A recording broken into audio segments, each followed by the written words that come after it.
Continuing to catch up with former KMA Landers on our KMA Land catch up today. It's Nora Doherty, an alum of Glenwood, playing Division One soccer with Northern Colorado with us right now. Nora, how are you doing today?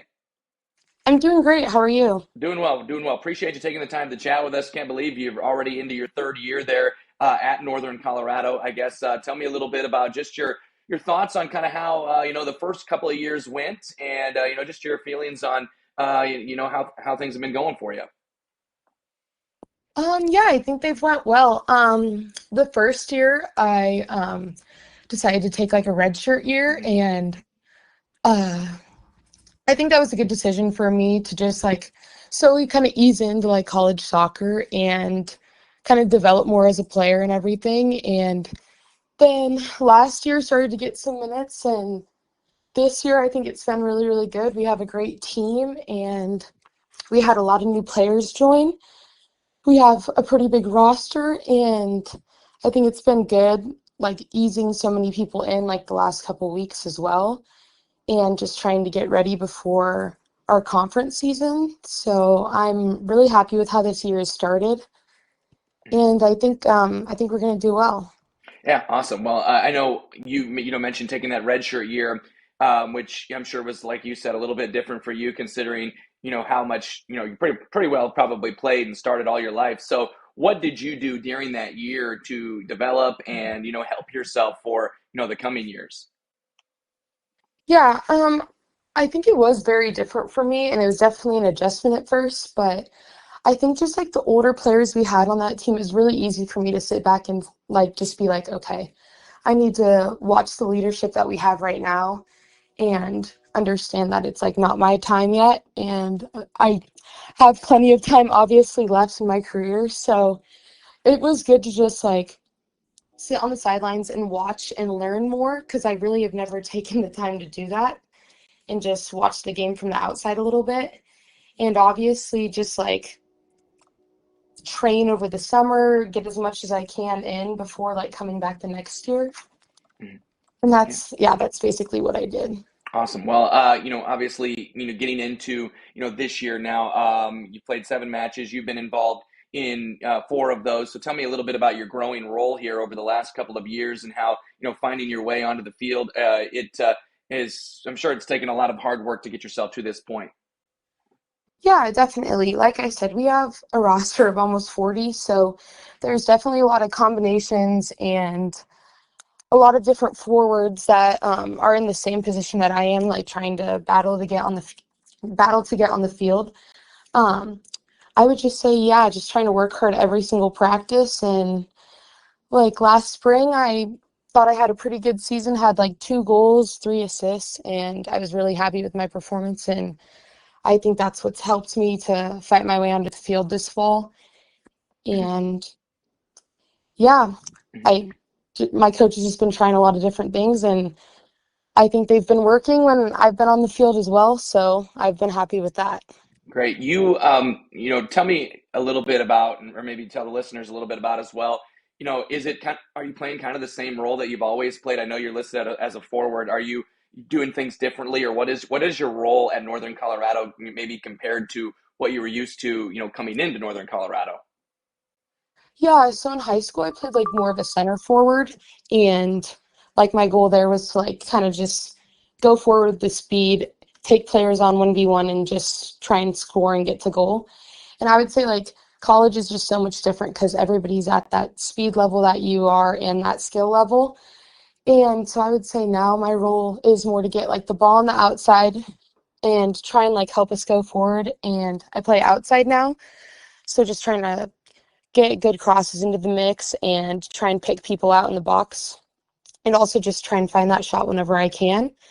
But yeah, the scoring opportunities definitely come less than they did in high school for sure. Mhm. Nora Doherty again, the junior now in Northern Colorado and a Glenwood alum. And I guess Nora, your team is 7 matches in. Tell me a little bit about this team. Looks like you've had some tight losses. Obviously, a draw in there, a couple Yeah. draws in there as well. I mean, you haven't had any losses by more than 1 goal. So I guess it's probably just a matter of getting over that hump. So how are you and your team kind of feeling with where you're at right now? Yeah, I'd say we definitely have battled some adversity the last few seasons, and Yeah, all the matches have been super tight, and we've been winning most of them by like a goal throughout most of the entire game. So it's been tough, but like we know that we have the talent to win all these games since they've been by such close margins. And I think it's just we got to keep battling because we have so much season left, and conference season is an entirely new season as well. Mhm. So I think we just got to keep practicing hard like we have been and just be able to finish a game because really it's only been like 1 or 2 minutes that are the difference makers between these losses. Yeah. For you, I guess from an individual perspective, let's talk a little bit about your growth that you've had, maybe from when you entered your time there at Northern Colorado to where you are now. Where do you feel you're better at? In the areas of the game, I guess. Yeah, I would definitely say like just my speed of play because like a big difference between college and high school or club is just like how quick you can play and your decision making. So I think that's gotten a lot better for me. And also just like relying like more on my teammates because I have so many great players around me and just being able to trust them and like use them to go forward as well. I think it's been a huge thing for me. Mhm. And honestly, yeah, you just kind of get better at everything because you're being challenged so much like each practice. And it's just such a competitive environment. So all around kind of everything. Yeah, great. I guess before I let you go, Nora, tell me a little bit about just kind of choosing. So you chose Northern Colorado several years ago. I mean, how have you enjoyed your time versus what you kind of expected of it? Well, that's obviously the soccer side of things, but you also you have a life other than just soccer too. Oh yeah, for sure. I think it was like tough like that first year kind of like learning that I was gonna like have a role on the bench at first Hmm. and kind of have to grow as a player, um, both like mentally, physically, and that was tough. But I think it like shaped like who I am right now and has made me a lot mentally like tougher. And I've met the like best friends that I could ask for here, and they're a huge reason of why I love being here and being in Colorado, being by the mountains. It's such a great atmosphere and it's such a like tight knit community here at this university, which I also love.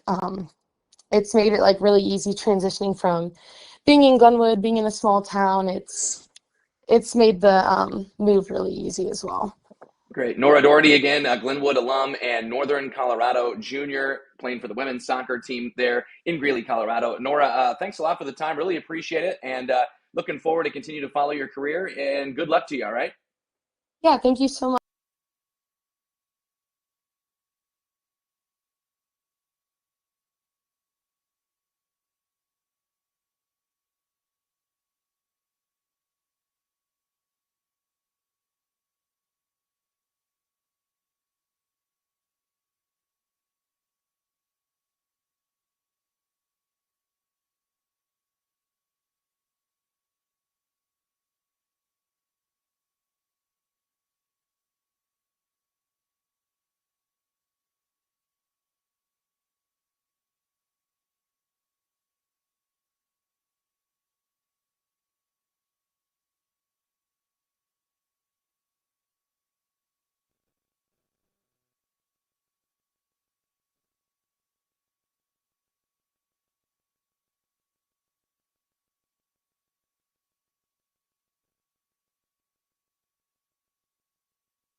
The Glenwood Booster Club celebrates the success and hard work of our Glenwood Rams. Being a Glenwood booster means making a difference in the lives of our student athletes both today and into the future. Membership is available at all levels and goes directly to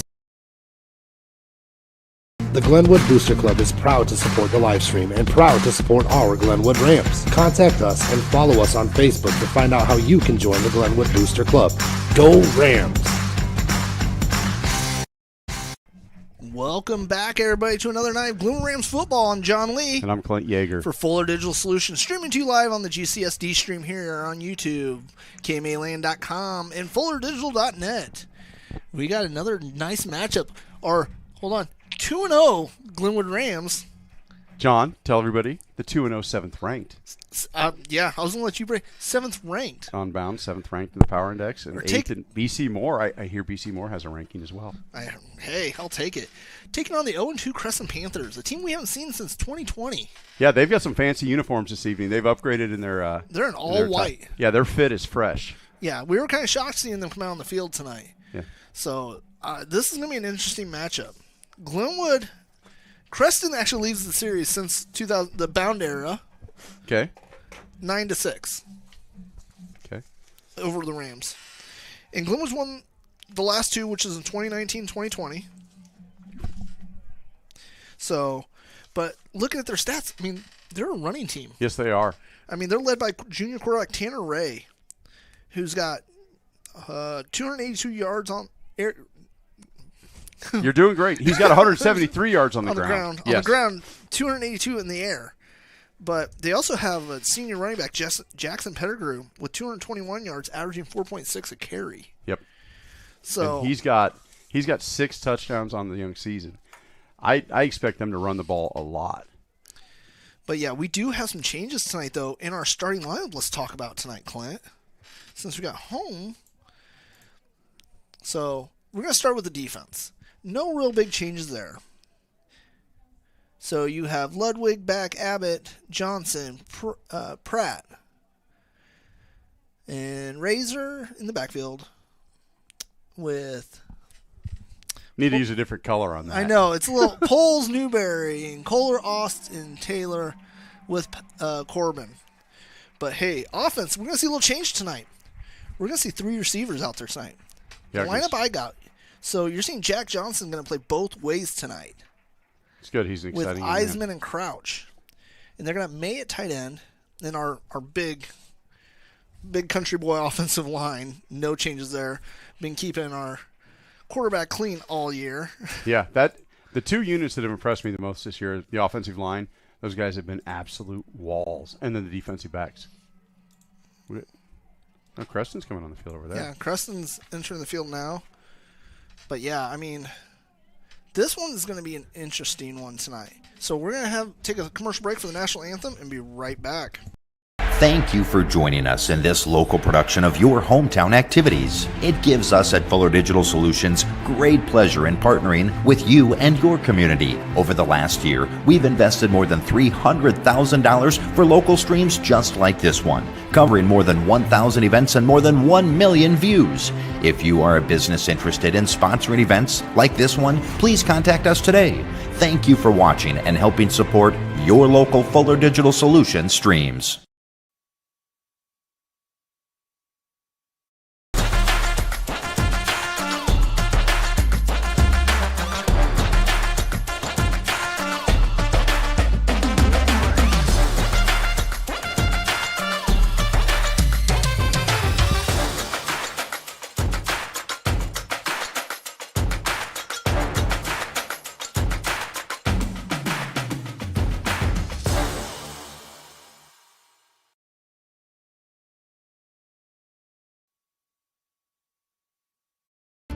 As the largest GSI grain bin dealer in the state of Iowa for the past 15 years, CS Agro prides themselves on grain bin builds and service and offer a complete line of GSI equipment, including grain bins, grain dryers like top dry, tower dryers, and portable dryers, bucket elevators, air systems, conveyors, and chain loop systems. They do everything from concrete to erection to electrical and service before, during, and after the sale. Stop in, give them a call, or contact them at csagro.com, your GSI bin dealer in Calumet, Iowa.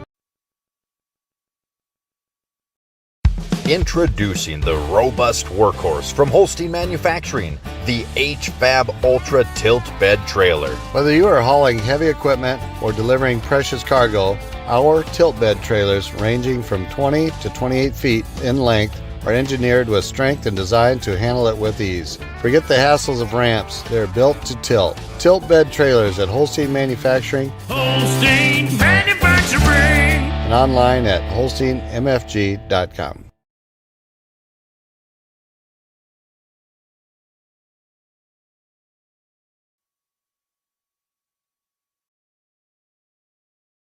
Ida Grove Homes has been in business here since 1992. We sell modular and manufactured homes. We work with 2 different companies, Schultz and North Star System Built. You can customize what we have, or you can even bring in a plan of your own and they can modify it to make it work for you. But a walkthrough is really the best way to see what these homes are like. Currently we have 7 homes here, 3 North Star, 4 Schultz. Check out your new dream home at Ida Grove Homes and online at idagrovehomes.com.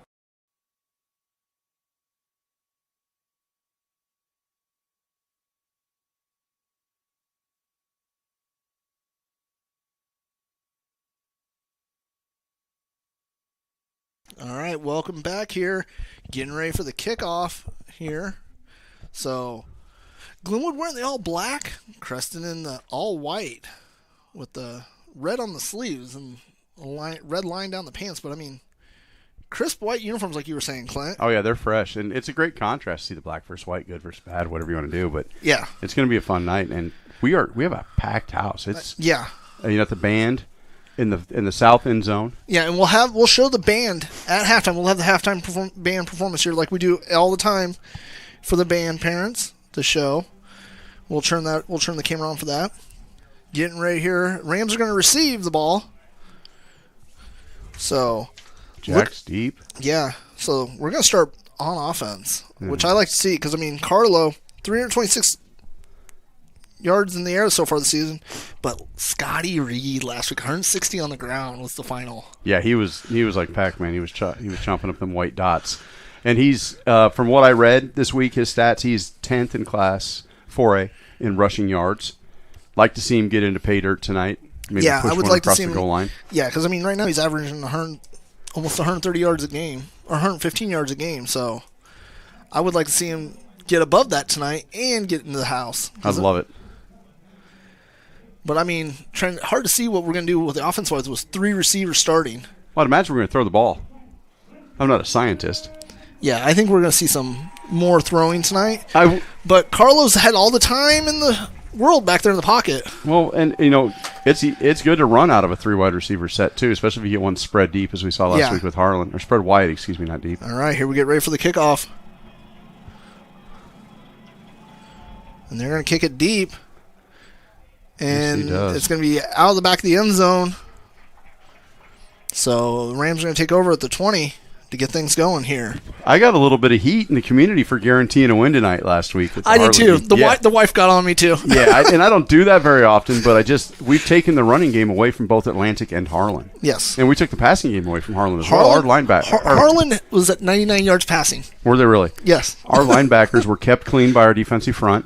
They were able to roam, and our defensive backs just absolutely put the padlocks on kids. All right, here we go. Starting out, Scotty and Ben in the backfield. Hold on. Oh, referees they got to fix the chains here. Oh, that chain crew's a brand new crew across the way there. I was talking to them before the game, and they were really hoping they didn't have any issues. And, geez, we are 0 seconds into the game, and we get to talk about them. I know, right?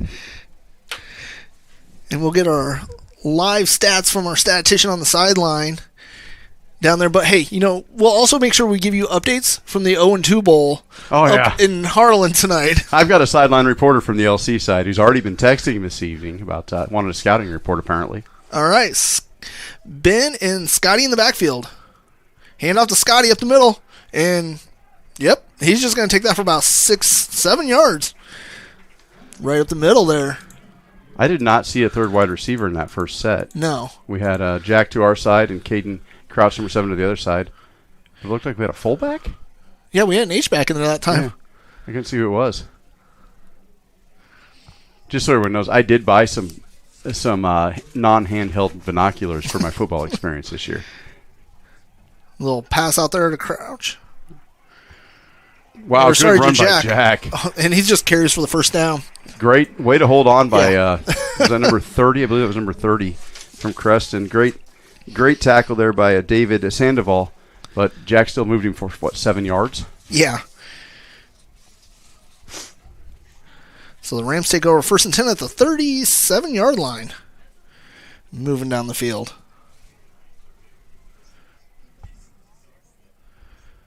And they got Crouch split out wide. Hand off to Scotty. And he just lowers his shoulder. Wow. Deliver thine hit, but the kick block from Newberry opened that hole.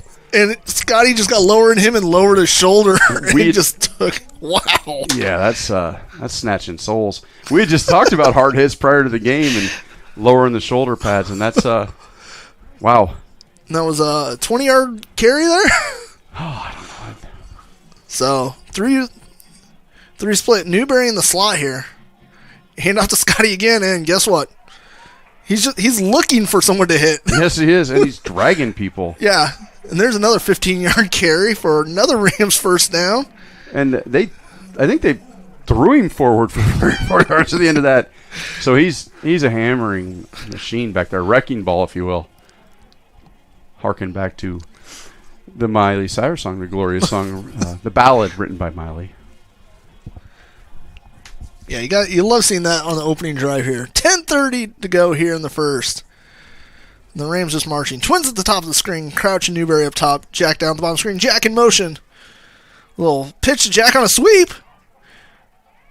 Good run. He's still running. He's on his feet still. Oh, the ball came out. Fumble? He was trying to make too much. Oh, no. Creston ball. Yeah, unfortunate. They were fighting for extra yardage. And Yeah, he had the opportunity to go out of bounds, you can see, but then took it over to.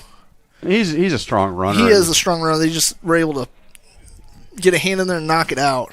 Yeah. Whew. 10:06 to go here. Panthers take over at the 14-yard line. Yeah, and their wide receiver to watch is number 1, Jace Purdom. Hand off to Pettigrew, and he is brought down real quick there. You get 3 or 4 maybe? Yeah, by Ludwig in the slot. That's about a 5-yard carry there. Yeah, they're spreading it out. 3 wide. You got...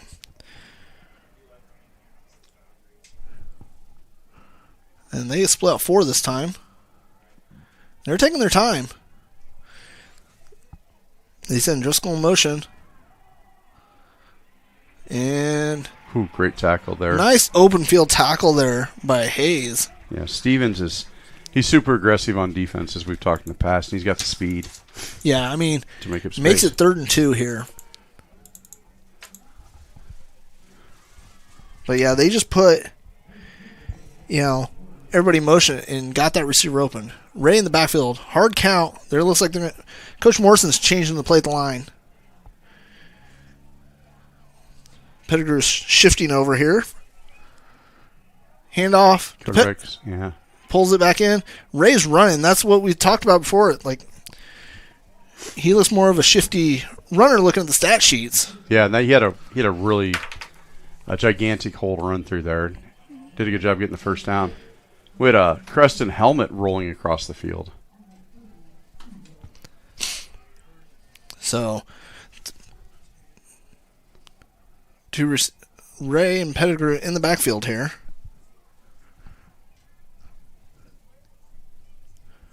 And they're changing the play. Ray dropping back. He's got pressure. A little screen there. Pettigrew's got room. And he gets another Panthers first down here. It's the 45-yard line. Oh, he dropped. Him and Ludwig had a heck of a collision there. Yeah. It was trying to see who's going to get lower on that one. Yeah. That's, it stops the play, but that's a pretty strong run after the catch. All right, here we go again. Ray and Pettigrew in the backfield. 2 receivers. Hand off to Pettigrew up the middle. And he is met real quick in the hole there by Dylan Poles. This is pretty much what I expected when I was going through the stats and do my research this week. It's a pretty tight formation. Run the ball between the tackles and bounce it outside at the secondary. Excuse me, as you get to your secondary. Yeah, Dylan just came and filled in that hole, held him to about a 2-yard gain there. 7:45 to go here in the first. Still tied up at 0. And there you go. They got 4 wide. Trips at the top of the screen. Ray dropping back. And he is shifty. Wow. Yes, he is. And he finally slides down. Wow. After another Panther first down. Wow. Yeah, I mean, you had Kohler and Boothie and Alst all in that backfield. Yeah, Pelzer did a great job ending the play there, coming up on the back side, on the south side. But still, they stretched everything out, and he didn't see anything he liked, and he just tucked it and ran. Yeah, he dances through the line quite well. Here we go. 3 wide. Pettigrew and Ray in the backfield here for the Panthers. They're going to split him out. Ray dropping back. A little dump-off pass, and he's going to break the first tackle there. He's going to get about 2 on that one.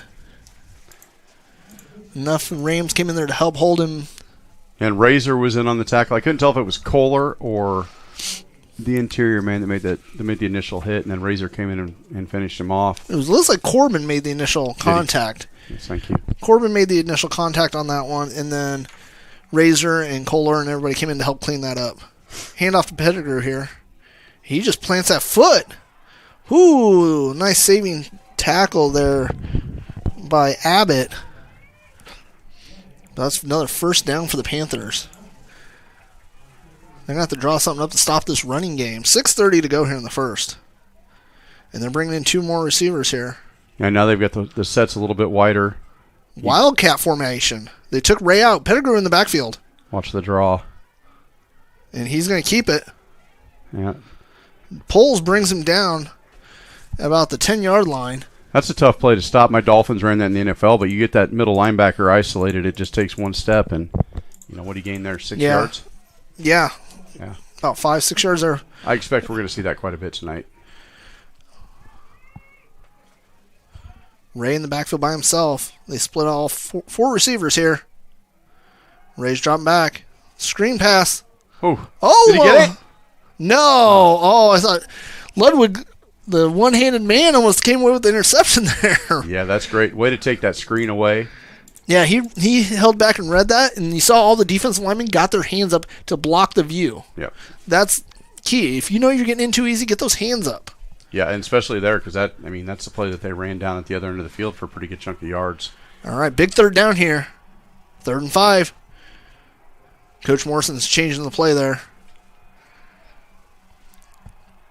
Probably jet sweep. Nope, regular sweep. Read option. Yeah, good tackle. Yeah, holds him back. So gives him about 4th and 4 here. So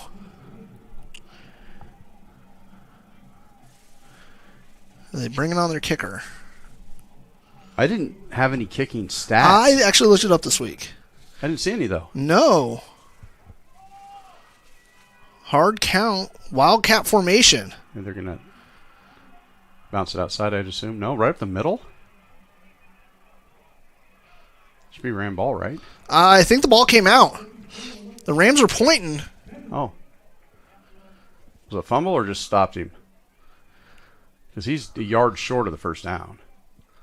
Yeah. Yeah. Turnover on downs. Does not get it. Rams are going to take over, but deep in their own territory at the 6-yard line. That's 2 Scotty Reed carries. Well, we were just looking at the stats from the first series.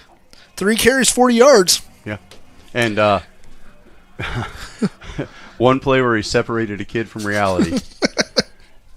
So here we go. Yeah, the Ram defense has been fantastic in the red zone this year. 5:11 on the clock here. Scotty and Ben in the backfield for the Rams. Hand off to Scotty. Stiff arms, couple guys. And, well, that's going to be Rams' first down out to the 20-yard line after a 15-yard carry. Yeah, great carry. Got a little slick on the bounce there and had the same kid I think he leveled the boom on earlier out there in the flat. But 2 straight stiff arms knocked 2 kids out of his way. Yeah, that's a tough run. So that easily puts him over 50 yards on 4 carries. I'm not a mathematician. but I believe you. And another handoff to Scotty. Yeah, why stop? He's gone. Oh, and he is in there. He's got one guy to beat. He's watching him. He's fighting him.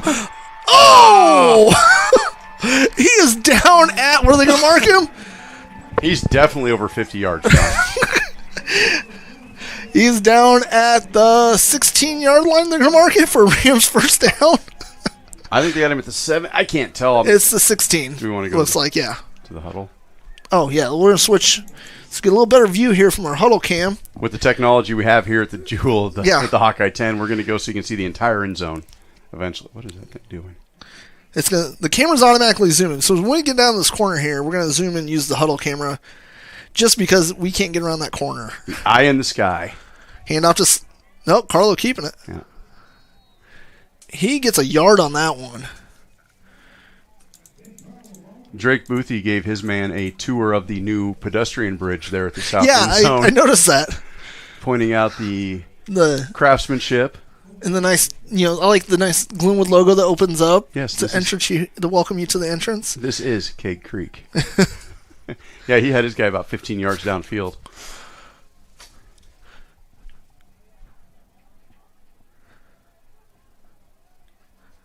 All right, here we go. Newberry in motion. Yep. Hard count. Oh, they're gonna change that play there. Yep, and the Rams are going to take a timeout. We'll take one with them and be right back after this commercial break.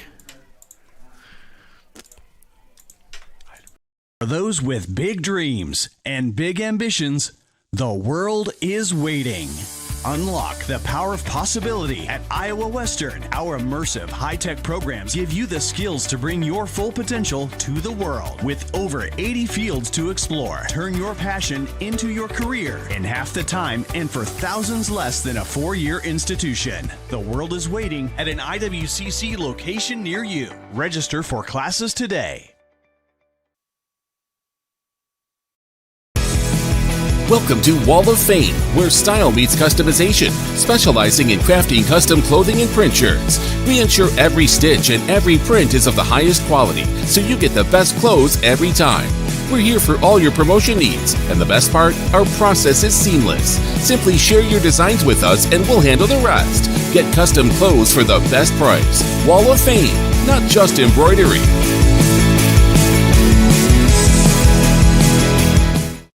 So we're just looking at our stats during the commercial break. Scotty Reed right now, 5 carries, 116 yards. Yeah, that... It's nice getting these stats real time, but wow. It is. All right, here we go. Wow, look at that. You got Big Jacob House at fullback, handoff to him, and he's still on his feet. Well, yeah, he had a backpack, he had a side travel bag, he was carrying a fella. Yeah, he gets about 3 yards on that one. If you've ever seen that guy up close and personal, yes, I he have. is the Incredible Hulk. He is Mason Lunning with a little bit shorter frame. Yes. Just a muscle jockey. It's 3:25 to go here. 3rd and 6. I haven't called for a flea flicker the entire season. Halfback pass. I just like I think we'll probably get something in the flat to Caden or Jack here. Yeah. At least keep him on. I formation. Nope. Hand off to Scotty. Oh, and they saw that coming here. Yeah. And they're going to mark him at the line. They had quite a few players in the box there. Yeah, You need to do something to get those defensive backs off the line of scrimmage. And it looks like Dylan Poles is going in. Oh, never mind. We're kicking. Sorry. Number 82, Aaron Christian lining up for, what is that, 32-yard field goal? Yeah. And speaking of our kicker stats, I did look him up this week. Did you?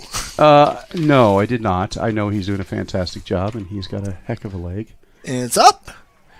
And good. Right down Locust. And it didn't hit a band member, which I think is a good idea. Yes.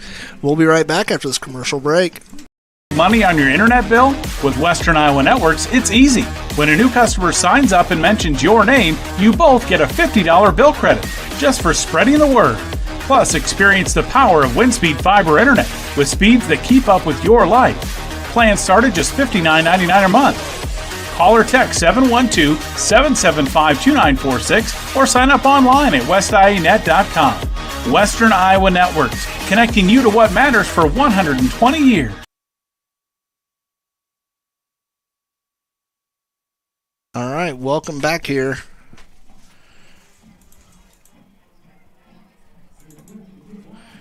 Rams take a 3-0 lead here with 2:21 to go in the first after an Aaron Christian Was it 32? 32-yard field goal. Yeah, right through the south uprights onto the track. I'm surprised he didn't hit a car in the new parking lot over there. Well, he's a considerate kicker. He would never do that intentionally. Back deep to return is Kaufman for the Panthers.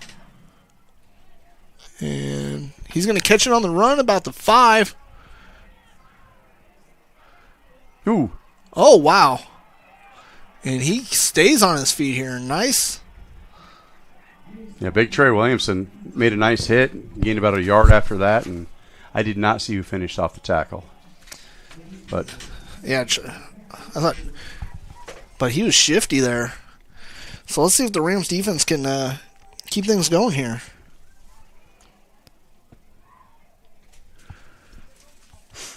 Because we saw the Panthers doing real good running that ball down the. Yeah, with the misdirection and the little screens that they're running, they're going to have some space until we get some guys that can pop back up the line. Pistol formation. Coach Albert used to run that considerable. Oh, we got a flag. Here. Correct. False start. Yeah. So it'll be a 5-yard penalty. We've been doing it all game. 2:14 on the clock here.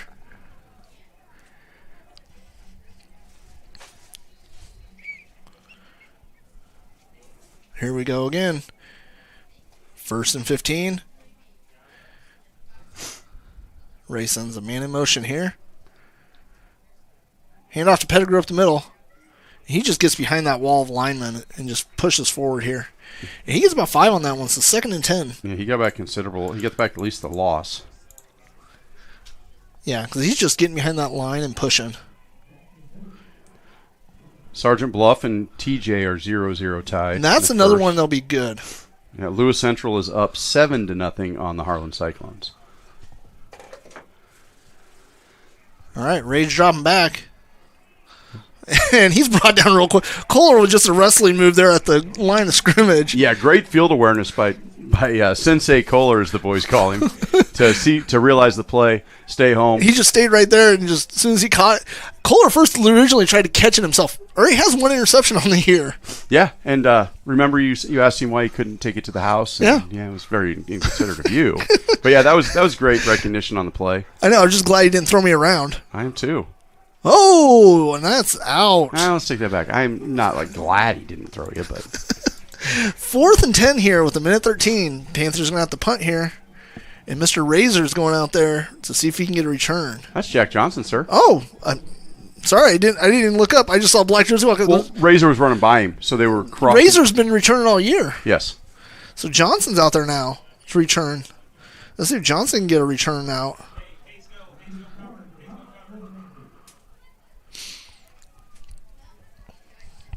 So I wouldn't be surprised if we do they're going to do a hard count. Nope. Ooh. The snap kind of floated up there. Right to him. And he's going to be able to return that one. Gets past 1. Space. He's got a little room here. He's going to be down almost close to midfield here if he's going to take over. 1st and 10 for the Rams. What was that, 20 yards on the return? Yeah. Pretty close. Pretty close to 20 yards on that return. Yeah, he just made the first guy miss and was reading his blockers there perfectly. Yeah, it was wonderful. We had some good blocks on the interior to set that up, too.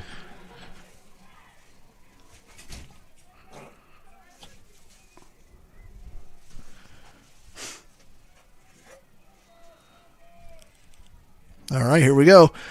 Rams 4 wide. Scotty and Ben in the backfield. Hand off to Scotty up the middle. Scotty spins out of 1.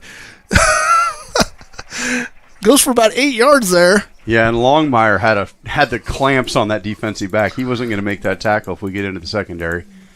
Great downfield blocking by the wide receivers, which we're accustomed to, John. Yes, our receivers can block. They can. They sure can. We're at 42 seconds to go here, so they got to at least run one more play. So here we go. I like the passing formations just because it opens up that middle. Yes. You have to pull those defensive And they're running backs. a 3-3 or 4-3. Jack in motion. Ben's going to keep it. He's got a wide open Stevens, room. Sir. Or sorry, Hayes. Stevens kicking in the afterburner. Uh-oh. Is he going to make a house call? Yes. The sophomore makes a house call for the Rams. Fantastic run by the sophomore there. He sets the edge. Quick. Yeah. Crouch. Jack had that block up top, and Hayes just read it and put the after jets. Yeah, he's got speed like that, and he did something there that was nice. Is he put the foot down and cut. He didn't juke. He got the angle and realized he was gone, and then takes it to the house. I didn't even see the quarterback change. Glad you called that out. Well, you do a great job. I just noticed the small things like reading. I know, right? Yeah. All right. Aaron on for the kick. It's up. Whew. It's good. Rams up 10-0 with 17 seconds to go. We'll be right back after this commercial break.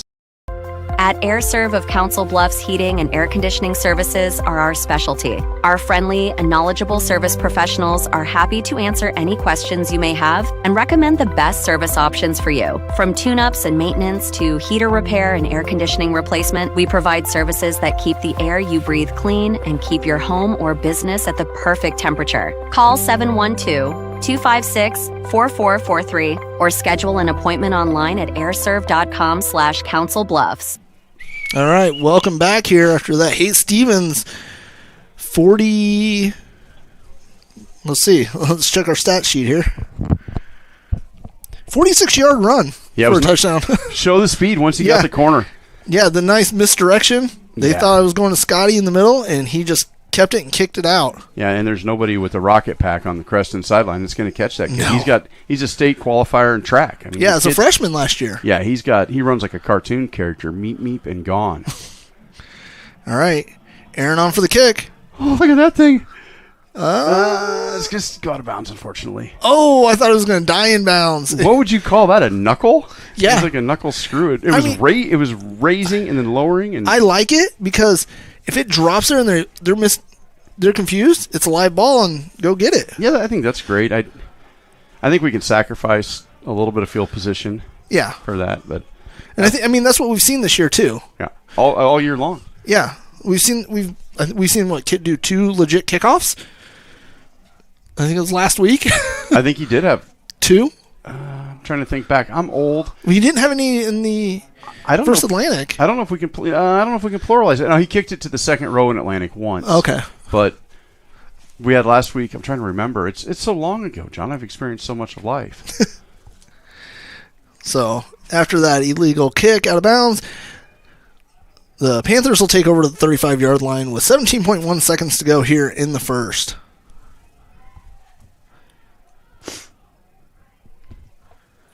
All right. Pettigrew and Ray in the backfield. 2 receivers wide, and they're just going to run Ray to the far side, and he is brought down quick. Yeah, that was a more traditional quarterback run there. Not a lot of fancy and that was space. Razor with the holds him to about 4 yards on that one. And that'll end the first quarter here with the Rams leading 10-0. We'll be back after this commercial break.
All right, welcome back here. John Lee and Clint Yeager on the call here for Fuller Digital Solutions in this Hawkeye 10 matchup, you can call it. Yeah. Yeah, I mean, we don't get a lot of those in football. No, and, with us moving districts, yeah, we are very fortunate for the schedule we have this year, so I shan't complain. No. Yeah, there's no 3-hour drives yet. That's next year. We're doing that every playoff week. Football, John Lee. So 4 wide for the Panthers. Ray puts Pettigrew in motion, and he's going to keep it. There we go. See? Oh, wow. He's still on his feet. Yes, he is. That's a tough run. Nice tackle saved there by Pratt. We had that gentleman in our graphs several times, so kudos to him for keeping those wheels rolling. Yes. Pushing forward. And wow. We read the play appropriately. We diagnosed it appropriately. We just we didn't execute appropriately, and that'll come as the game goes on.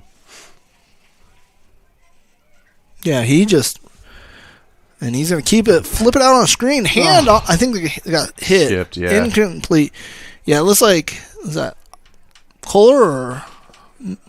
Couldn't see. I was watching the ball. He skipped the pass. That was a wonderfully set up play. That was some old Madden. No, that was Newberry got a hand on it. Good. Newberry got a hand, just came in there, read it perfectly, got a hand up, tipped enough, because that tight end was open in the flat there.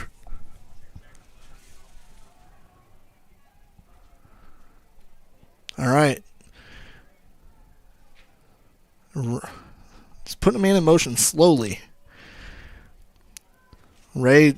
Oh!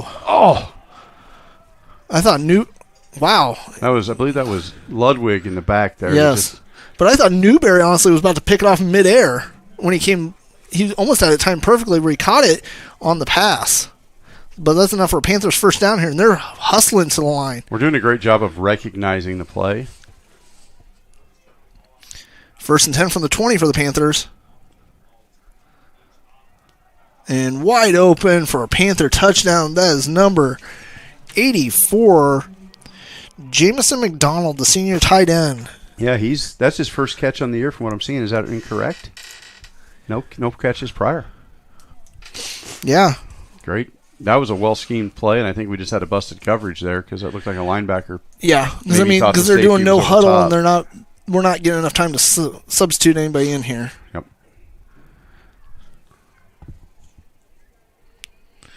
And Jocelyn Flores on for the extra point. And that's going to be an encroachment. Looks like it's on oust. They might be going for 2 now. Yeah, it looks like they're running a package off the field there. Yeah. And we've got one of the Taylors, and it looks like Braden Talcott's coming in. Yeah, Talcott was told we'd see him. He's finally healthy. We were going to see him this season. Yeah. Getting in there the senior. He's a big, strong kid. Yeah. As is Taylor. But they're putting some size out there right now. Yep. Wow. Ooh. Whoa. Who was that? That was Ludwig. Ludwig came in there with a man on fire. Stops it. That is the missile defense. Wow. We'll take a commercial break and be right back. Welcome to Waldstein Plumbing, where quality craftsmanship meets exceptional service. Proudly serving Council Bluffs and surrounding areas. Let the experts at Waldstein Plumbing help you keep your drains flowing. From drain cleaning to fixture upgrades to pipe repairs and more, we'll be able to solve whatever plumbing problem you might have. We are available 24/7 for any plumbing emergency. Expert plumbers you can trust. Call 712-308-1500 for service today. Visit our website, waldsteinplumbing.com. Affordable Asphalt LLC is a trusted, family-owned asphalt company based in Glenwood, Iowa, serving homeowners and businesses across southwest Iowa and southeast Nebraska, including Council Bluffs and Omaha. With over 25 years of experience, we specialize in high-quality paving, repairs, and seal coating to keep your driveways, parking lots, and private roads looking sharp. Ready to get started? Contact us today for a free estimate. AffordableAsphaltLLC.com. All right, welcome back here after that Panthers 20-yard pass for a touchdown. Yeah, and that tackle by Ludwig is huge because now it's a 2-score. Yes. Well, excuse me. Still, it's a 2-score game. A field goal won't tie give them the lead. Yes, or tie the game. So whatever I'm trying to say, forget about it. Flores kicks it deep. Jack's going to return it. He's looking for some open field. Cuts it in. He's going to get to about the 28-yard line. They're going to mark him 1st and 10. Yeah, and he was tackled by 7 Panthers. Yeah. He was trying to cut out. He saw the lane close. Tried to turn it back in. Got a couple more yards at least. Yeah, he's fast and fun to watch run.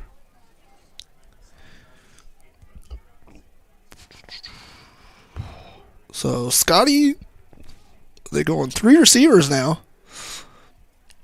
Do we have an extra 4 cameraman receivers down there tonight?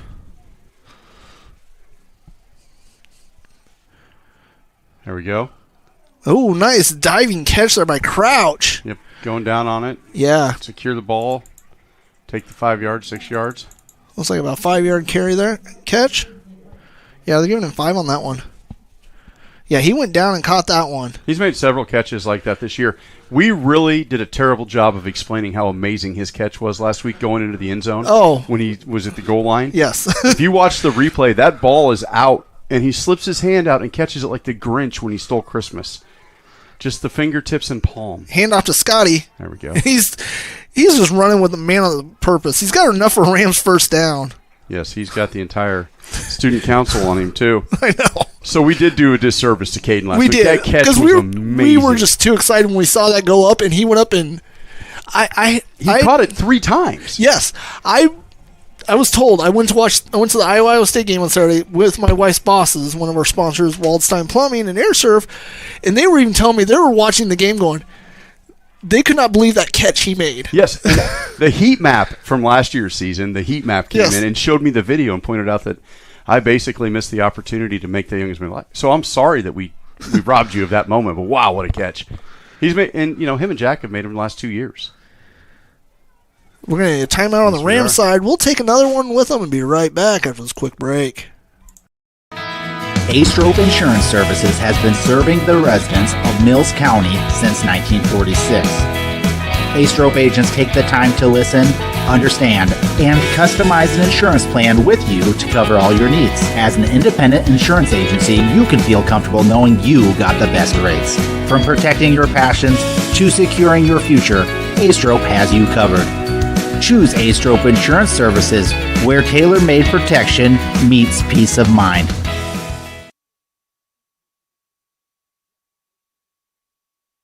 All right, welcome back here.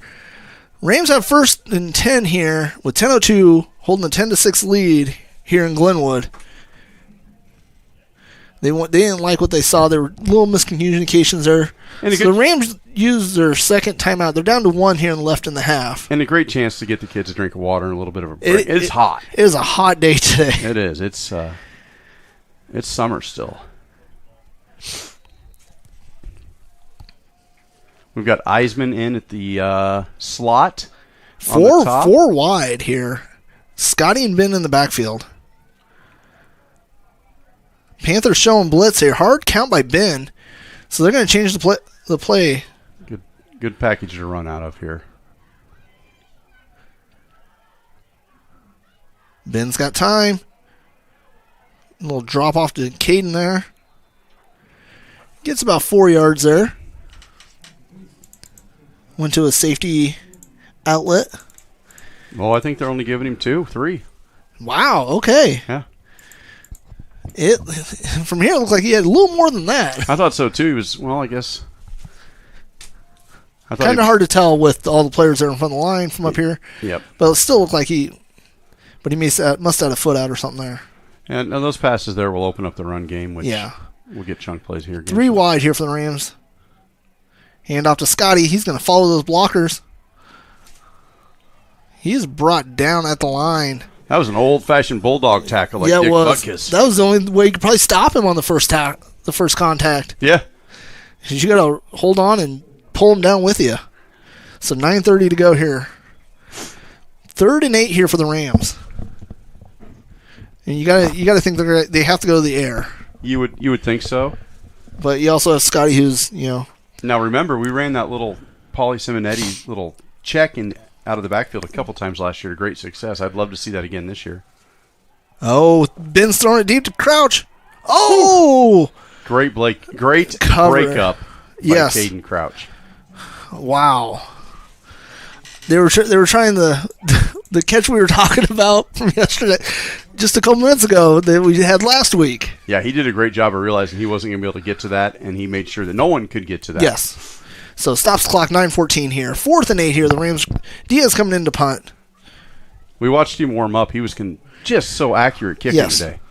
So it'd be nice to see him put one down here in the corner and let those black jerseys go get it.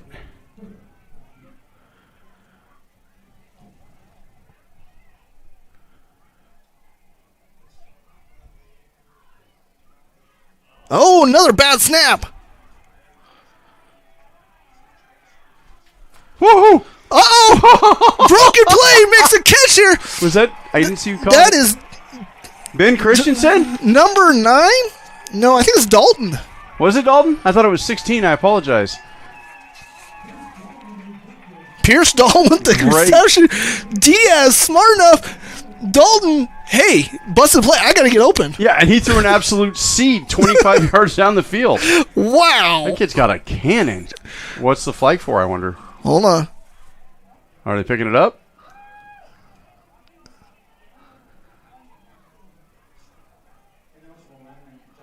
Oh, I guess as long as it took, yeah. All right.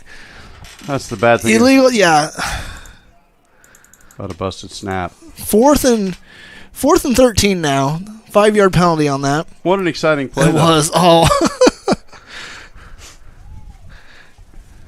Yeah, because it's so hard to tell that. Because, I mean, on the snap, you're supposed to be getting downfield. Yep. And, there's no real way to indicate it's a busted snap besides everybody going, oh! Yeah. So let's make sure we get a good snap this time. That's the noise I make every Taco Bell commercial. Nice kick there by Diaz. Yes, it is. It's a great kick. And he has to fair catch that one. What, 27 maybe? Yep. Yeah, so. Heck of a kick. So he got to show off all the appendages there. Leg, arm, ran. He did everything. 8:59 on the clock here. Panthers take over. And at halftime, we will be showing our performance by our own Glenwood Rams marching band. Now, I heard they did send you the words to the songs they were playing, and you were going to do some singing? No, I was thinking about going out there and dancing. Well, I, for one, am going to go home and rip my television off the wall. I'm going to do interpretive dancing. I think that's Ray's keeping it on a keeper. They're trying to run a sweep out there.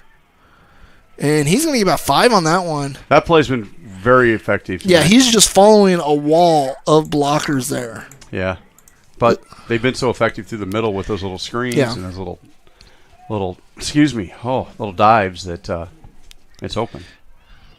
And they're going to shift everybody over to the other side now.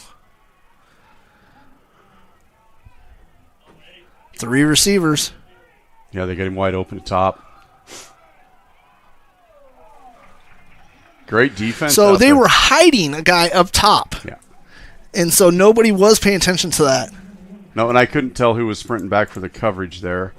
It looks like Pratt was. That's what I thought it was, but it's Pratt. great play. Pratt used that speed and just broke it up. Yeah, you could hear the coaches to our right indicating that the guy was up top. Yeah, because he was hiding on the sideline, and he's doing it again.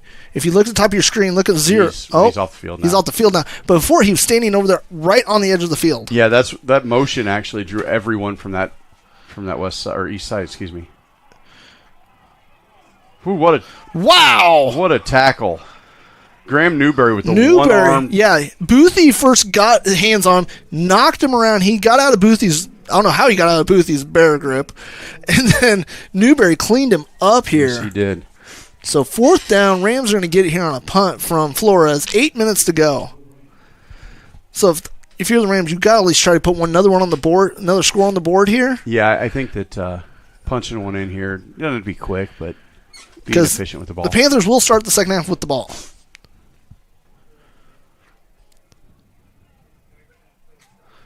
And that one's floating up here. Good idea to get away. Yeah, get away from that one. It's going to take a Rams bounce and just die. It's about 34-yard line. Rams take over 1st and 10 here. This might be the hottest high school football game I've ever been a part of. It's hot. No, Sioux City East. It rained. That was humidity. Okay. It wasn't the heat. It was the humidity that got to me that day. But yeah, that was hot as well. I think this is hotter, though.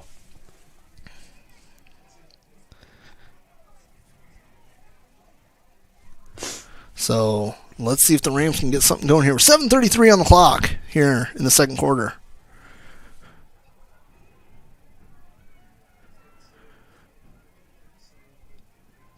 Ben dropping back, looking over, gets it to Jack. Jack's stiff arming a guy, gets enough for Rams first down, close to midfield. Yeah, that was probably 13 yards. And about probably 5 yards with him fighting the guy off of him. Yeah, he just let's go for a little walk. It was like, I think Jack was trying to see how far can I escort you? He did a great job getting that probably extra 6-7 yards with that fella on him. And are you getting us some stats, scores from around this? I'm gonna do some reading. Okay.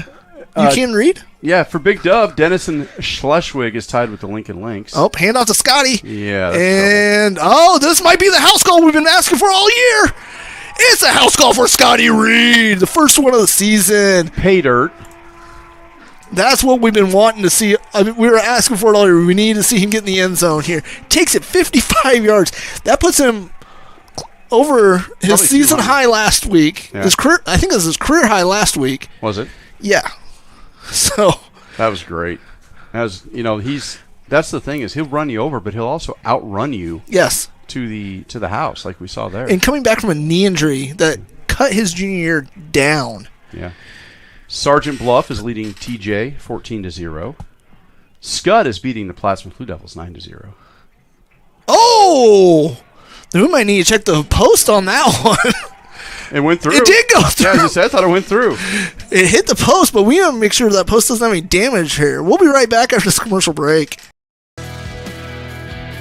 At Best Finish Auto Sales LLC, we are proud of the quality used cars we sell and our dedication to serve the needs of our customers. We have a huge selection of pre-owned vehicles and finance options. At Best Finish Auto, you'll find a wide variety of automotive services offered. Our team of expert mechanics is here to handle all your auto repair needs. From oil changes to major repairs, we do it all. Visit us at 209 Sharp Street, Glenwood, or online at bestfinishglenwood.com. I thought he'd be over 200. All right, we're looking at the stats here. Scotty has 109 carries, 177 yards. 19.7 yards a carry. Yeah. I got to say, I love having these stats real time this year. It's nice. I'm going to give you a stat. Lewis Central 14, the Harlan Cyclones 0. I want to know when the last time Harlan went 0-3. 2025. Oh, you mean before this? Before this. I don't have any idea. Hey, I still have hope maybe that red team can hurt that blue team. It's hard to pick is. a winner in that game just for the simple fact that I want them to tie. That would be... But no, yeah, Harlan. I'd like to see Harlan come back. I mean, they're a traditional powerhouse, as is LC. And there's the knuckleball kick. Low. Ooh. Wow. Oh, we got flags flying out. Everywhere. And that spin move that he hit was full speed. Yeah, full speed spin move in the hole. So they're spotting one of the flags. Yeah, same penalty. Holding. Yeah. Everyone apparently saw that but me. So 7:09 on the clock, with the Panthers going to take over at the 15-yard line. Sure. Because it's at the 25. So deep in their own territory. Yes, Underwood is beating Clarinda 21-7 in the second. Oh, thank you. I moved a little further than I wanted to. All right. Panthers coming out 3 wide. Ray hands off to Pettigrew again up the middle. And he is just met by a slew of Rams. I see Kohler in the middle there. Taylor just making initial contact there. He didn't get nothing. He got back to the line. 2nd and 10. There was a lot of Rams in on that.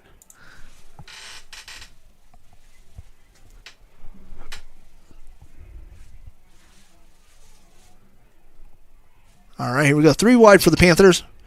Ray sends the guy in motion again. Oh, it's great. up. That's Newberry to... Is that Pelzer?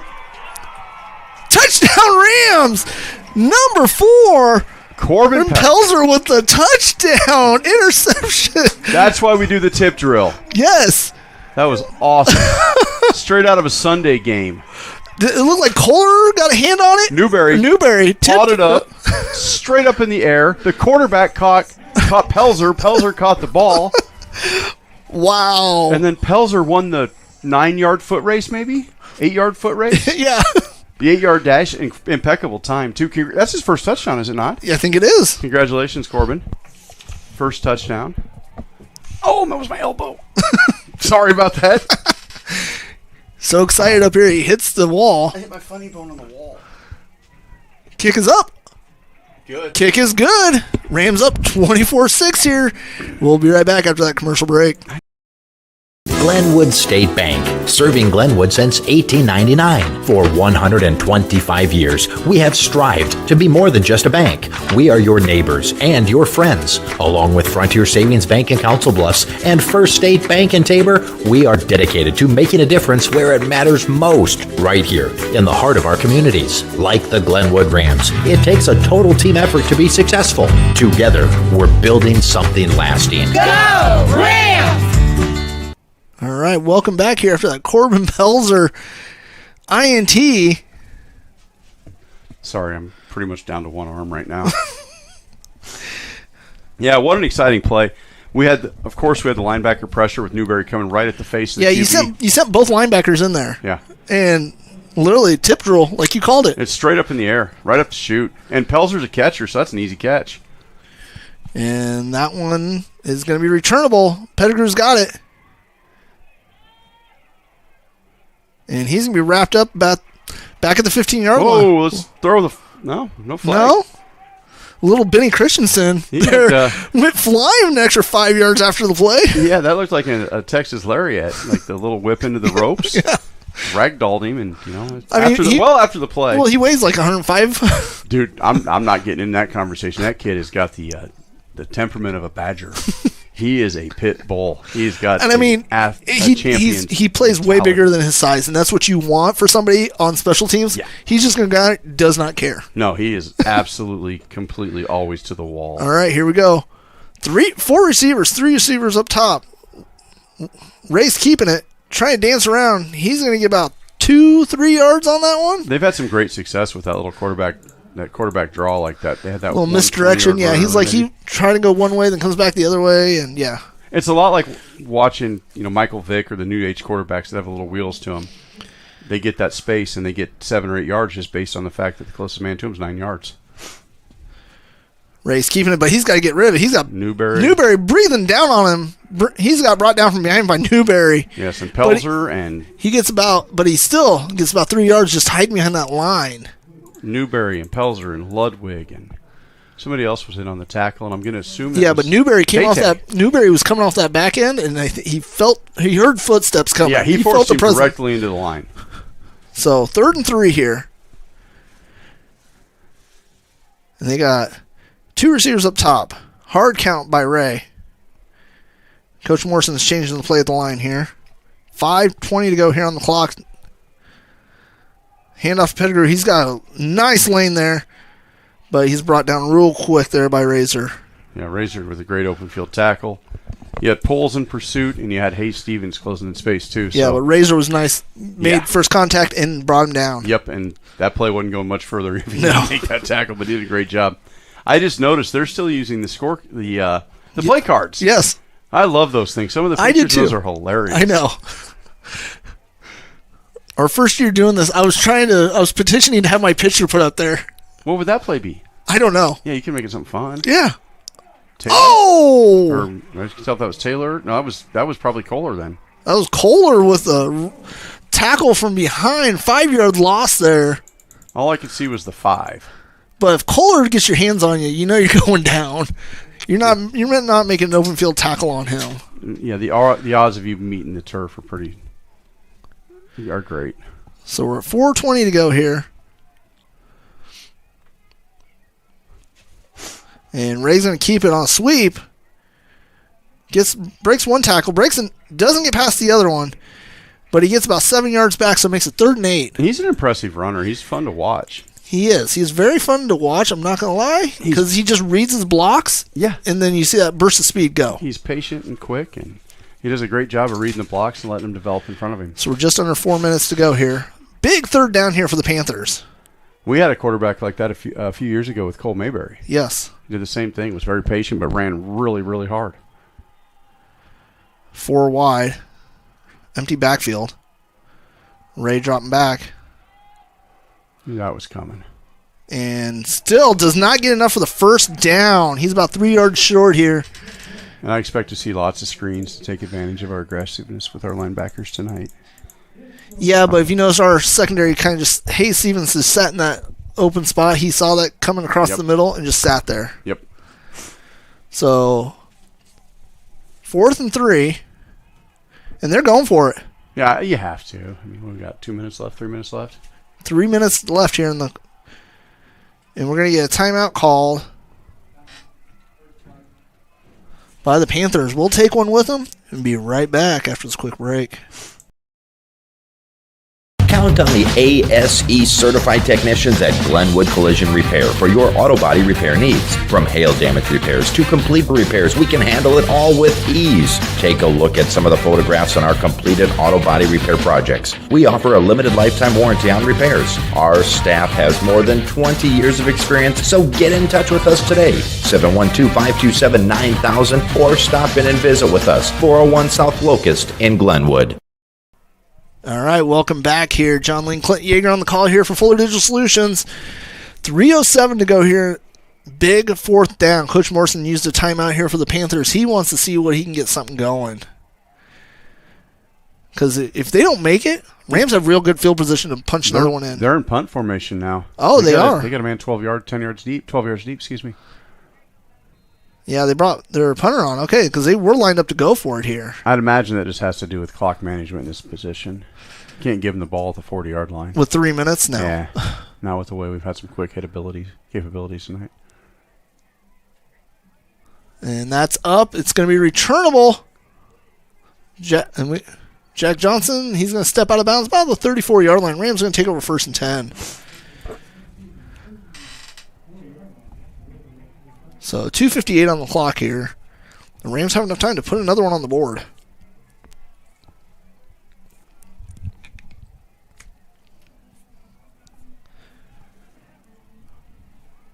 Do we? Do we put it in again? Plenty of time. The question is, do we, though? Not how do we have the time? Because we have the time. Yes. I think we do. I think we need to. Yeah, I was just say not, we can. I would consider us having them outmanned, but we need to put it in one more time because anything can happen in the second half. All right. Ben reads it, pulls it back. He's looking deep. Crouch has got a step. Oh, broken up the last minute. Wow. Nice play there in the secondary by Carson Scarberry. Again, he's the one he's called the crouch duty tonight. Yeah, that's be a terrifying option coming into the game. Yeah, Crouch had a step on him. Scarberry just closed that gap in the nick of time and was able to break that up. If not, that was a house call. Yeah, he put himself on Caden's inner hip and put himself in position to be successful. Played through the ball. Caden put himself in position to catch it, too. Yeah, 2:51 to go. 4 wide for the Rams. And they're looking deep again. Ben's dropping back. And caught there. Wow. Nice, amazing catch in the air there by Longmire to get a Rams first down. Yeah, he's got a great set of hands. Are they going to mark it? Oh, no, they're going to give him a yard short, so 3rd and 1.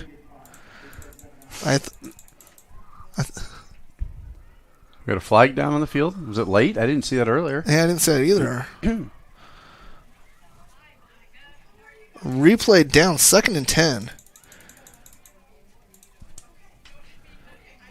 So 2:46 on the clock. They're going to mark something off, it looks like. The replay of down, it looks like is what they called. No? Yeah, they're moving us. They're moving us back. So holding, I'm guessing? 10 yards. So 2nd and 20. I didn't see any indication of what the flag was for. And we were watching the excitement downfield. Yeah, it was a heck of a catch, wiped away. Yeah, Longmire just went up, made that catch. Got a foot down. Throws back across to Crouch. Crouch breaks one tackle. Steps out of bounds about the 35-yard line. He's a tough runner. Yeah, so it makes it 3rd and 5, 6. Yeah, I can't. It's in that spot where I can't see it so good. But I mean, Crouch breaking tackles there in the open field to get to the open field. Let's call it 3rd and 5. 4 wide for the Rams. Scotty and Ben in the backfield. Ben dropping back. He's got time. He's looking deep. Nice catch there. I can't tell who that is. Heck of a catch. Is that Eisman? I can't even see. Could be Eisman or... Yeah, Ethan Eisman with the catch there for a Rams first down. Yeah, he's got a little bit of a limp to him right now. You said you saw him on the trainer's table there. Yeah. But Rams got a first down here with 2:32 on the clock. A way to high point that ball, bring it in. And yeah. 3 wide for the Rams now. Ben and Scotty in the backfield. Scotty. Hand off to Scotty. He's going to read some blocks here. Stiff arm. Another stiff arm. He's going to get in the open field, and he's looking. He is brought down at the 25-yard line. That was like a hip check tackle. Like a hockey tackle. I mean, that's the only way they can stop him. I wouldn't want to do that. Heck of a run. Set the edge. Get physical. Get fast. Boy, what an impressive showing tonight for Scotty. Yeah, especially in the first half here. So 2:22 on the clock. The Rams knocking on the door again.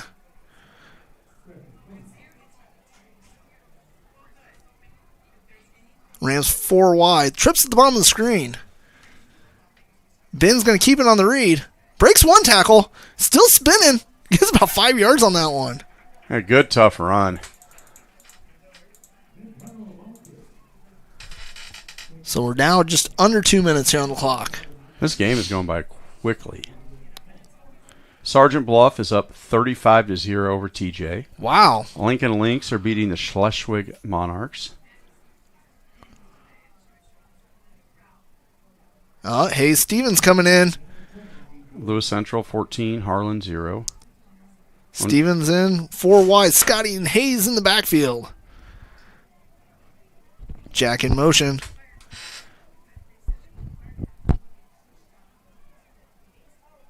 Hand off to Scotty. He's still on his feet, carrying a slew of Panthers. Makes it 3rd and 1. Yeah, he got real small to get into the opening. Gets there and then starts pushing people towards the end zone. Have to replace the linebacker divots there. Yeah. Scotty Reed, before that carry is at 206 yards on 10 carries.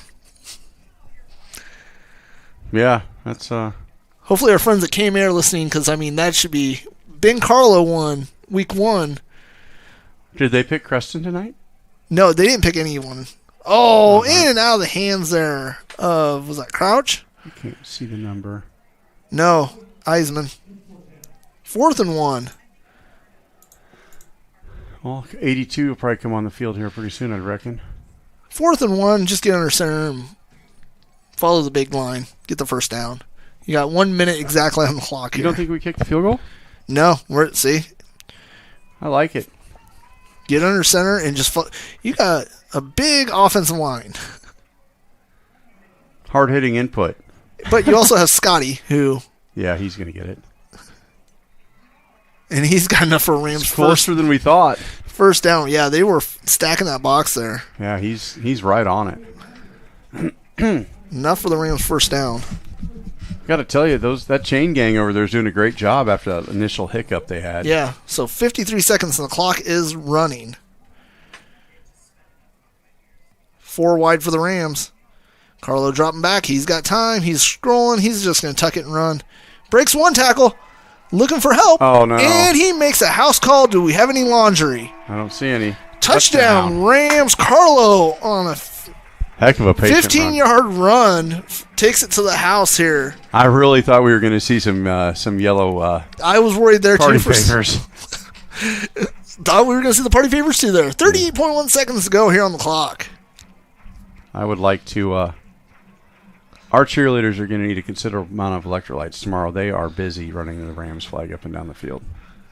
Is it the cheerleaders tonight doing it? Yeah, cheerleaders earlier. And they're still doing it? Yeah, they're still doing it. And Christian puts it up for another one, 31-6 here with 38 seconds to go. We'll be back after this commercial break. Take your body to the next level. Iron Fitness Center offers the most well-rounded fitness experience in Glenwood, Iowa. Open 24/7. Our gym offers cardio and weight training equipment, 2 half basketball and pickleball courts, a sauna, and IV hydration provided by IV Lounge. Come check us out for an introductory day or become a member today. Let's get to working on you. Located at 109 South Walnut, Glenwood. Learn more at ironfitnesscenter.com. All right, welcome back here. Rams holding on to a 31-6 lead here with 38 seconds before the half.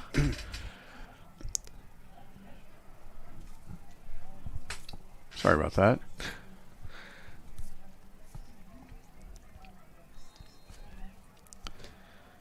Scotty now up to 210 yards after that last series.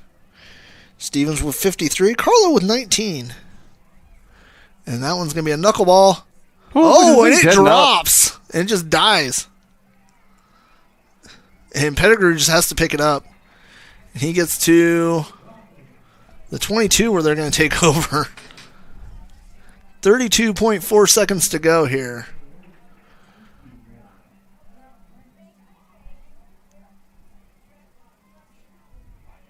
What do you think the game plan for the second half is going to be? A lot of running. I would, yeah, maybe go back to some option game. Possibly, yes. And the Panthers coming out 4 wide. Hold on, 5 wide, excuse me. Yeah, I didn't see him nestled in there by the tight end.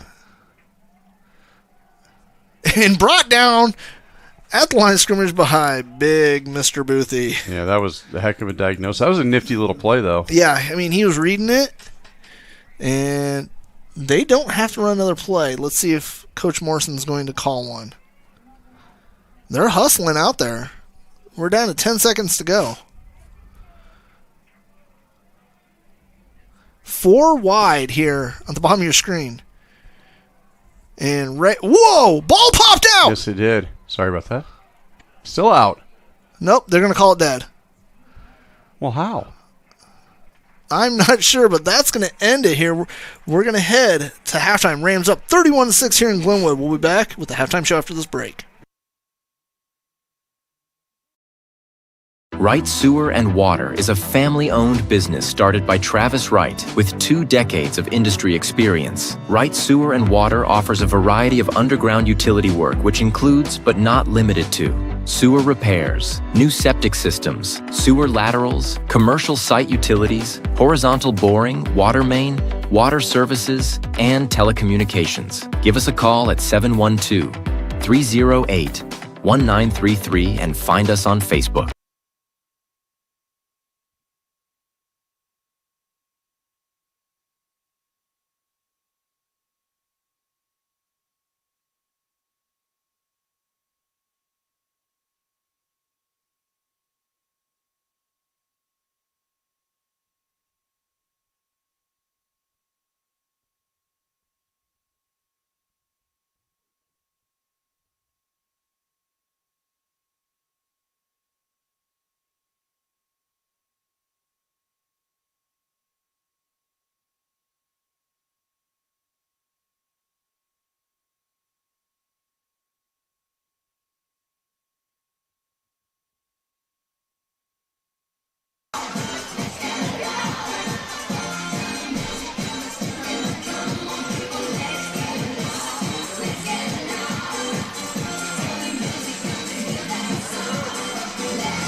attention of the visitor sideline as the high school marching bands prepare to perform.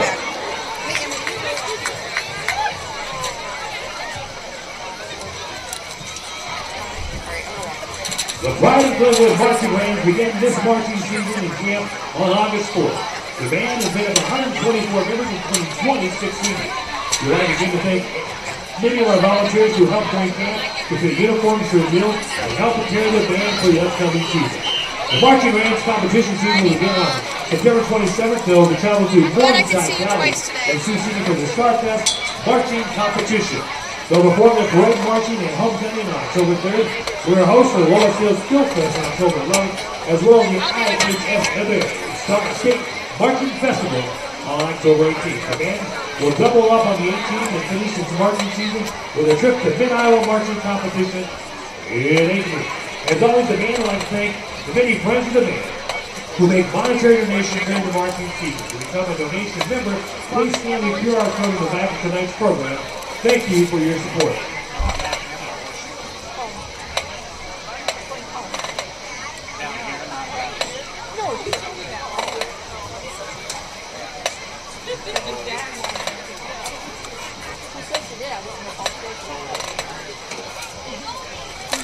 The marching Rams are the direction of David Clark, Paul Hart, and Elsa Griffin, Sean Griffin, and Ashley Ellsworth. This year's marching theme is The Pyramids of Egypt by Gary P. Gilroy.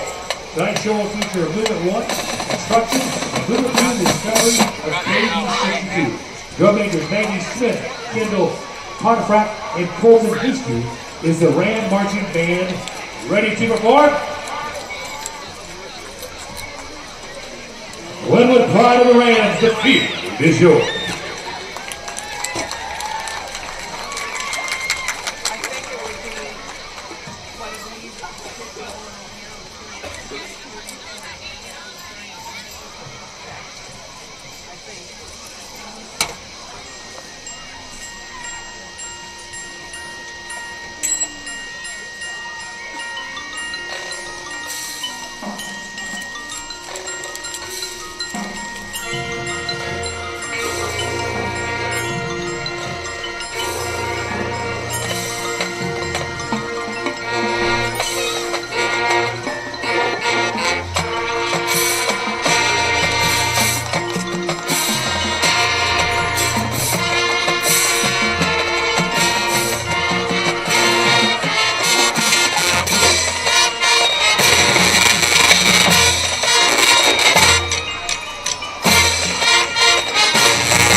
two batons before, didn't you? You had two batons before. Yeah.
more time for the Glenwood Choir of the Rams marching band.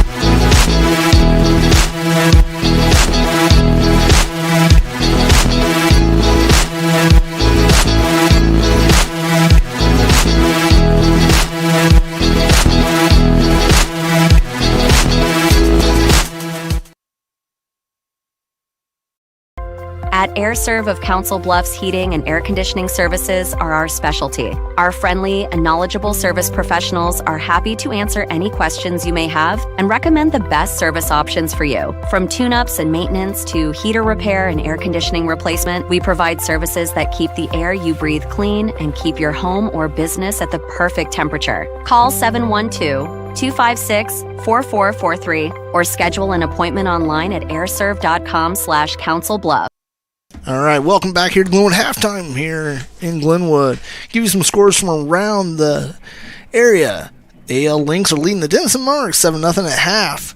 The Scott Blue Devils are leading the Plattsmouth Blue Devils. The Scott Skyhawks, are leading the Plattsmouth Blue Devils 16-3 at half. St. Albert's is up 21-7 over Logan Magnolia at half.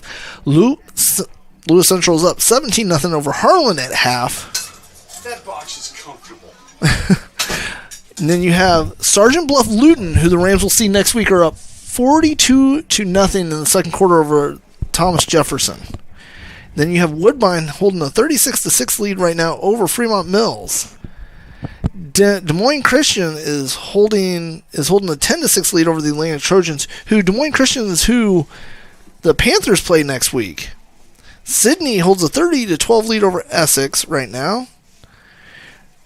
And it looks like that's a lot. Wow. King City Wildcats 52, Albany Warriors 0. Look at the Tri-Center score, 14-13. Yeah. Tri-Center's 2 in the state, 4 in the state? Yes. And they just had a big game, too, against OBGYN ABC. And now, if I'm correct, that's where Cooper DeJean's 5-star brother plays. Jax DeJean, yeah. And he had a big game, too. I was seeing some highlights online from that. That Harder kid from Tri-Center is a stud at quarterback. So seeing him and the DeJean kid play against each other probably was pretty fun. Yeah. So here's some halftime stats here from Ben Carlos, 6 of 7 with 60 yards. Scotty Reed, 11 carries, 210 yards and a touchdown. Hayes Stevens, 2 carries, 53 yards and a touchdown. Ben Carlo, 3 carries, 19 yards and a touchdown. Jack has 3 catches for 38 yards. Caden has 3 catches for 24 yards. And Ethan Eisman, 1 catch for 10 yards. And it looks like our defensive side, Dylan's leading the way with 5 tackles. When Ludwig's right behind him with 4. And then 3 from Razor, Boothie, Kohler, and Abbott. But then you have Peltzer leading the way with that INT to the house. Yeah, that's awesome. And it's the other stat we need to let everybody know is 114 in here. Yes. Holy cow. The gentleman to our right has a nice, comfortable booth. Yeah, but he doesn't have the privacy like we do. That's fair. We've got mood lighting. That was a fun half of football to watch. It was. Just, we had chunk plays. We had great defense. Really, I think we had a busted coverage where linebacker probably thought he had some help over the top for that touchdown. You take that away, and it's, that's it. Had the early turnover in that play. That's the only things that you could, I mean, and our defense this year has really shown a difference. And I think that's been what's really helping us. Our defense is very experienced. A lot of guys were thrown in last year, first-time starters last year, returners this year, so a lot of experience on that side of the ball.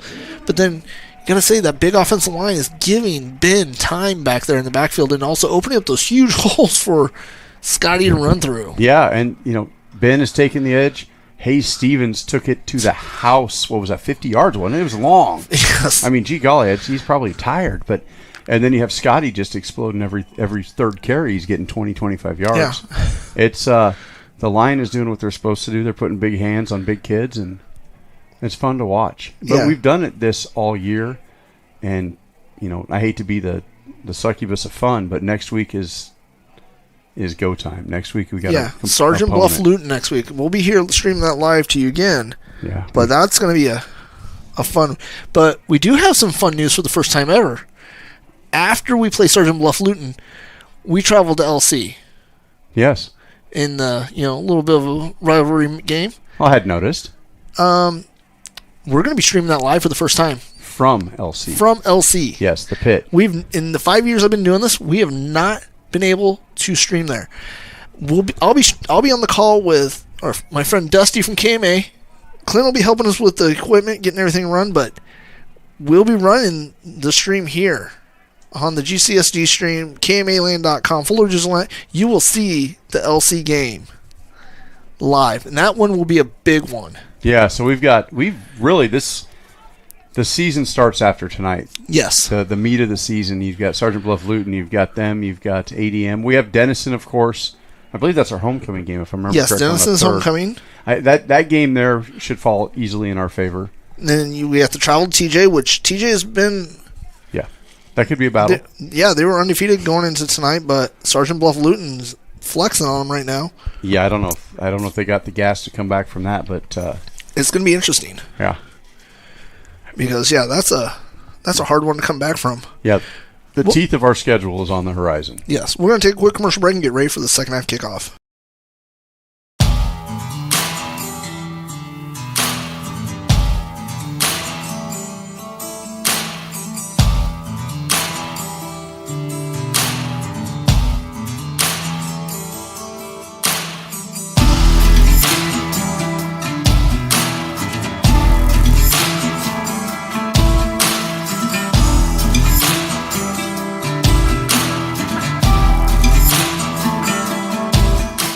Yeah, I would say Graham's doing great, but Corbin's got. All right, welcome back here. Panthers will get the second half kickoff because they won the coin toss.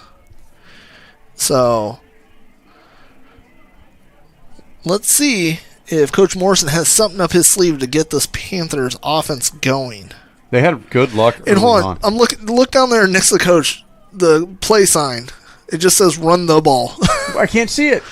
The coach is standing in front of it now. Oh. But it just says, run the ball. They had really good luck on those misdirections and those little draws early and those little screens.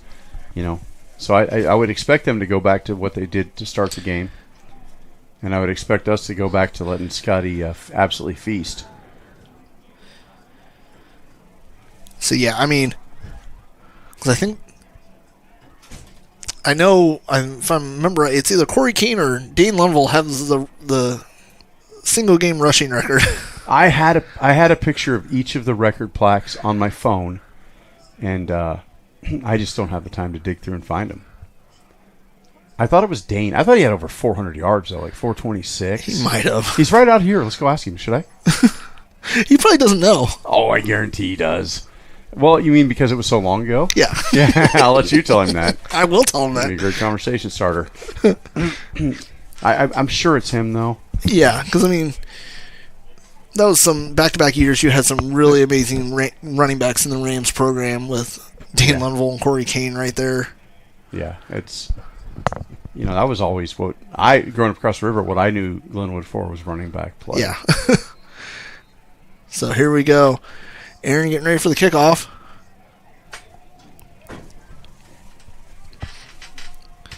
Pettigrew back deep to return. Or no, they switched it up this time.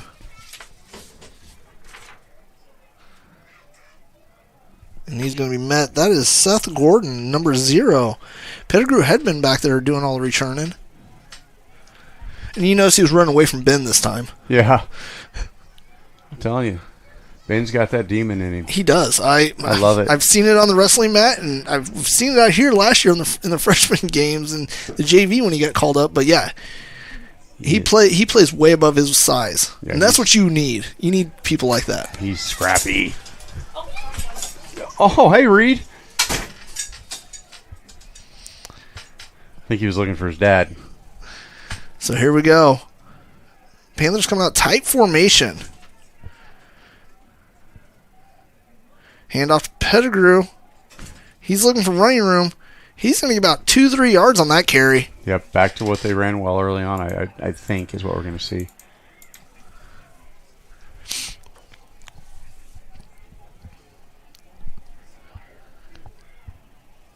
So, yeah, they're giving him 3 yards on that carry. We do have Williamson warming up on the sideline. Taking some snaps. Handoff again. Whew. And Pettigrew's just fighting. He gets back to the line of scrimmage. Wow. Yeah, Ludwig did a great job of taking the angle off the tackle there, and then I believe it was Dylan Poles came and finished the play.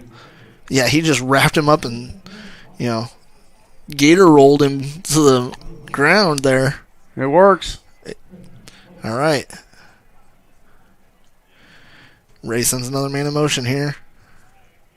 Dropping back. And they're trying to go deep. Ooh.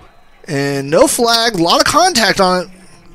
Kind of went both ways. Glad they didn't throw a flag on that one. Yeah, Razor took away his inner hip and made it big. So it's because they sent only one receiver out there. And it was Razor, no help over the top. And they sent Jace Prudhomme, the 6'1 junior. So Flores on the punt. Jack back deep to return. That's not really what Creston wanted to do. Yeah, only took a minute 15 off the clock here. So let's see what they do for who we get sent out for the first series of offense. Oh, oh my Lord! And that takes a Rams bounce, but you had Galusha back there putting a hand on that ball. Yep. The punter went, "Yep, I got to hurry up and get rid of this one." Let's get out of here. But the Rams are going to start 1st and 10 at the Panthers' 47-yard line. Yep, and Carlo is in the backfield. With Scotty, yep. Scotty. So we're seeing the starters still in here for the Rams. Yes, I'd like to see him get the third quarter so we can stay sharp. Go from there. Hand off to Scotty.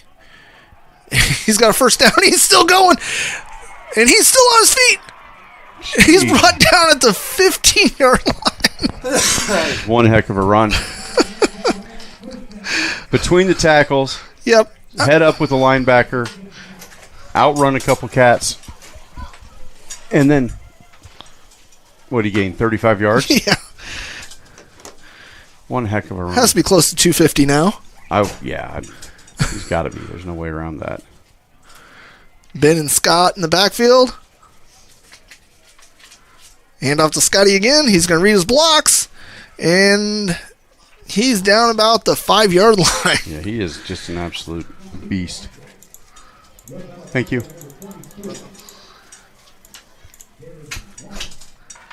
So 5-yard gain on that one. 2nd and 5. The Rams are just knocking. He's just reading the blocks there. I mean, when you're running behind that big of a line. Yeah, he's been everything you expect in running back now. He's been shifty. He's been powerful. He's been fast. Very generous with his shoulder pads this evening. Hand off of Scotty again up the middle. He's down about the 2-3 yard line. They're going to give him enough for a first down. 3rd and 1. It doesn't look like this judge on the side here is going to give it to us. And here comes big number 22 coming in here. I think he's going to clear the way for Scotty if he doesn't get the rock himself. We saw him throwing that night when he was over here working out. I think he let him pass. I formation. Nope. Ben's just going to keep it and just get pushed into the end zone for a Rams touchdown. Boy, that was a quick scoring drive. What was that, a minute? Yeah, 1 minute exactly off the clock. Yeah, wow. That's that plays well into the Rams' night. That's Carlos' second TD on the night. Our cheerleaders ran for 250 yards tonight with those flags. At least they're not having to do push-ups for every score. Oh, goodness gracious.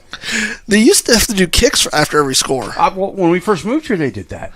And the kick is up. The kick is good. 38-6 here in Glenwood. We'll be right back after this commercial break. Welcome to Waldstein Plumbing, where quality craftsmanship meets exceptional service. Proudly serving Council Bluffs and surrounding areas. Let the experts at Waldstein Plumbing help you keep your drains flowing. From drain cleaning to fixture upgrades to pipe repairs and more, we'll be able to solve whatever plumbing problem you might have. We are available 24/7 for any plumbing emergency. Expert plumbers you can trust. Call 712-308-1500 for service today. Visit our website, waldsteinplumbing.com. All right, welcome back here. After that 3-yard score by Ben Carlo. Carlo's now 25 yards on the night on the ground with 2 TDs. Scotty Reed, 14 carries, 254 yards and a score. Yeah. With 18 yards to carry. I don't know if you remember this. The Huskers played A&M one year, and A&M beat the brakes off them. They had to do all those push-ups. And it stays in. Oh! Yes, get it. No, it went out. It did go out. Yeah. And see, that's what they're trying. Looks like they've been trying to do all with the kicks here. The field position with the 12, 13-yard line. That's fantastic field position in the Rams' favor. But you had all that speed flying down there trying to get to the ball. Yeah. So 9:41 to go. They're taking over at the 14-yard line. They either need to get very aggressive on offense or slow it down considerably. But a minute 15 drive isn't going to help Creston at all. Correct. And they're coming out 4 wide. Twins on each side. Empty backfield. And Ray's going to keep it. He gets 2 yards. Yeah, and hit pretty hard at the end there. Yeah, he got hit pretty hard. And glad to see the young man getting back up. I would expect him to run some wide receiver sweeps or something if they're going to go to that set, because I don't think they're going to throw bunch and bunch and bunch. 2nd and 8 here.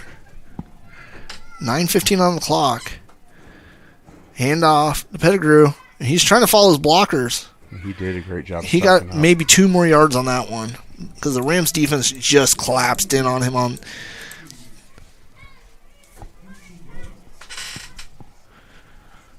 So 3rd and about 6 here.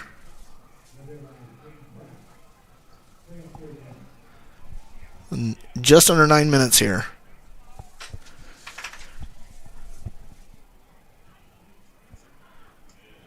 Ray and Pettigrew in the backfield here for the Panthers. Ray's going to roll out. Whew. Open field tackle there. Is that Pratt? Yes, it is.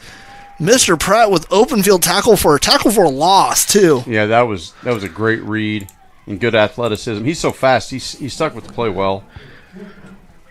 So here comes the punt team again here. And again, 1:30. Yeah, they're not taking much time off the clock. And there is a 35-point rule in Iowa where the clock does not stop if you have a 35-point lead. So if the Rams do put another one on the clock, on the board, the clock will not stop. And that's only in the second half, if I remember correctly. Yes. So we are meeting every qualification except for the 35 points. Peter. And it takes a Rams bounce. Wow, the Rams are going to take over at the Panther 32-yard line. Was that a net 17 yards? Yeah. Jeez.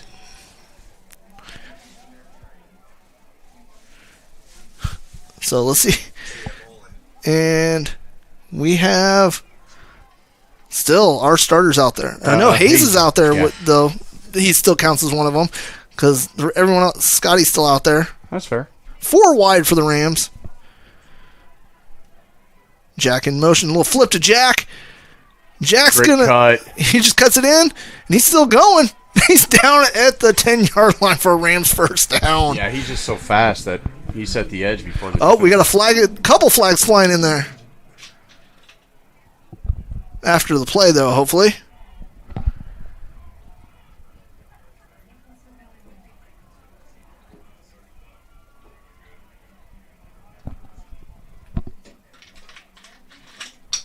Trying to.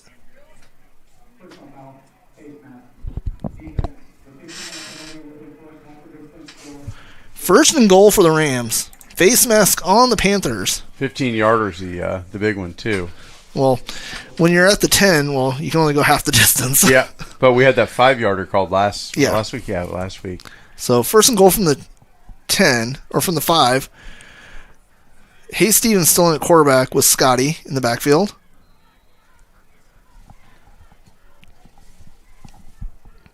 It's nice when you have 2 quarterbacks you can run out there. Yes. Hayes keeps it. There's the dance. And Stevens gets in the end zone for his 2nd touchdown of the night and his young career. Yeah. And the celebration. I love seeing the old Tecmo Bowl jump shoulder smash. And that was great. He froze the defensive player up with some footwork. Yeah, was able to accelerate around the end. He read it, saw his blocks, and then just cut it in for 5 yards out.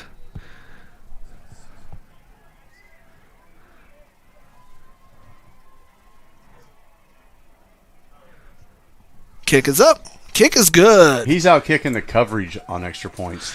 So the Rams up 45-6 here in Glenwood. We'll be right back after this commercial break. Affordable Asphalt LLC is a trusted, family-owned asphalt company based in Glenwood, Iowa, serving homeowners and businesses across southwest Iowa and southeast Nebraska, including Council Bluffs and Omaha. With over 25 years of experience, we specialize in high-quality paving, repairs, and seal coating to keep your driveways, parking lots, and private roads looking sharp. Ready to get started? Contact us today for a free estimate. AffordableAsphaltLLC.com. Yeah. All right. Welcome back here. Rams Hayes Stevens puts another one on the board here for the Rams. And that should put us in a running clock. It is. It should be with 13.9 point lead here. 7:31 on the clock. So this second half might not be as long as you think. Yeah, I thought the first half went by at a pretty good pace. Aaron Christensen on for the kickoff.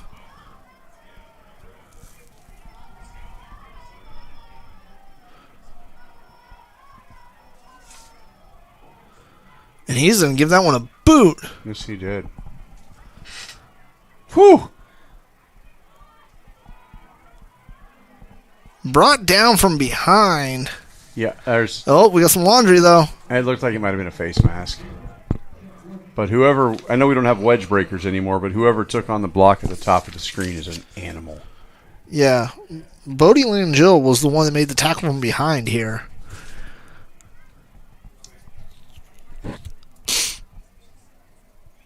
Let's see which way this flag is going.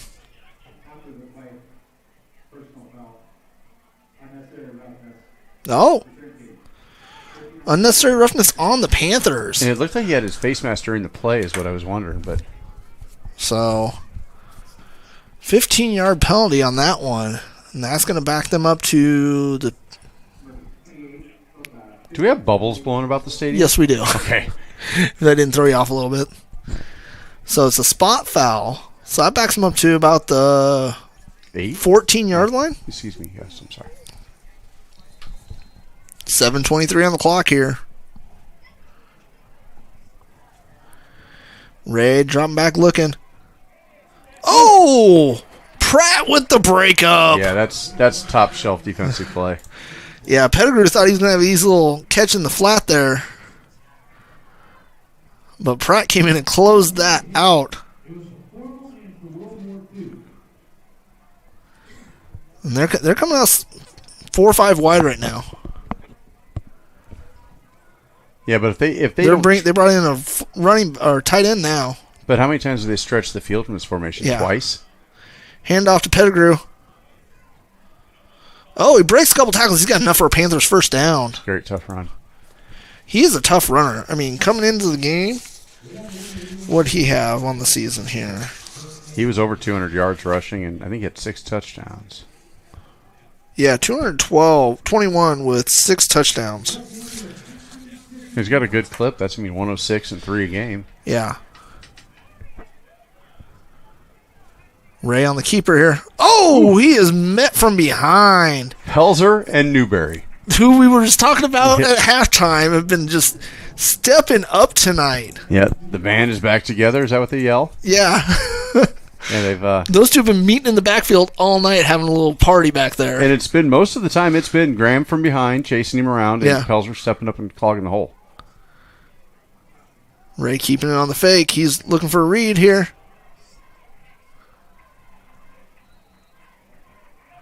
Did he catch it? They're saying he did. Oh, nice catch. Must got the toes down there. Yeah, I didn't think it didn't look like to me, but that's a long ways. Interception? No, interception. Okay. He must got, because both of them were over there and they both stepped out of bounds, and I didn't know who had it. So turnover on down, or interception there. Not sure who had the interception. It's hard to see into that corner. Dalton, they're saying on the PA. So the Rams are taking over. Carlos still back in there. Scotty in the backfield. Rams taking on 1st and 10 at the 36-yard line. Yeah, I think at this point you get a few more reps. You got 5 minutes in the third. Hand off to Scotty. He's reading his blocks. And there's that burst of speed. He's still on his feet going. Whew. Oh, my Lord. He almost took it. They finally pulled him down the 15-yard line. Yeah, he did a great job of reading the play and just sidestepping through there.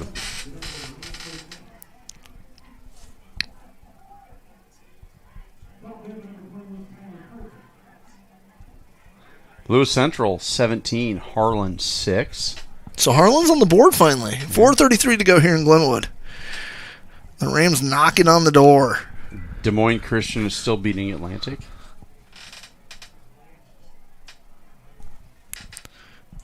Sends Eisman in motion. Hand off to Scotty up the middle. He's still taking a couple guys with him. And he got a Superman dive on that play. Yeah. He's down to the 9-yard line after a 6-yard carry. It's been fun to watch. So 2nd and 4 here.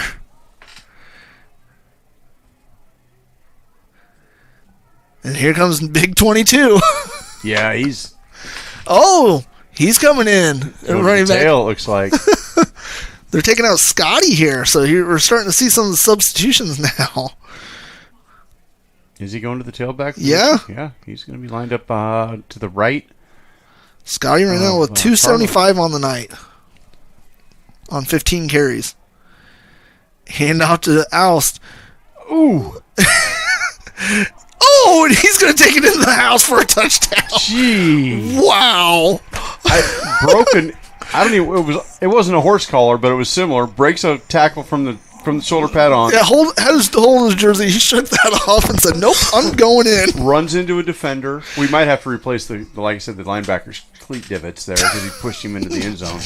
Good Lord. Goodness gracious. I wouldn't want to tackle him. I wouldn't either. 3:22 on the clock here in the third. He did everything in that play but leap somebody.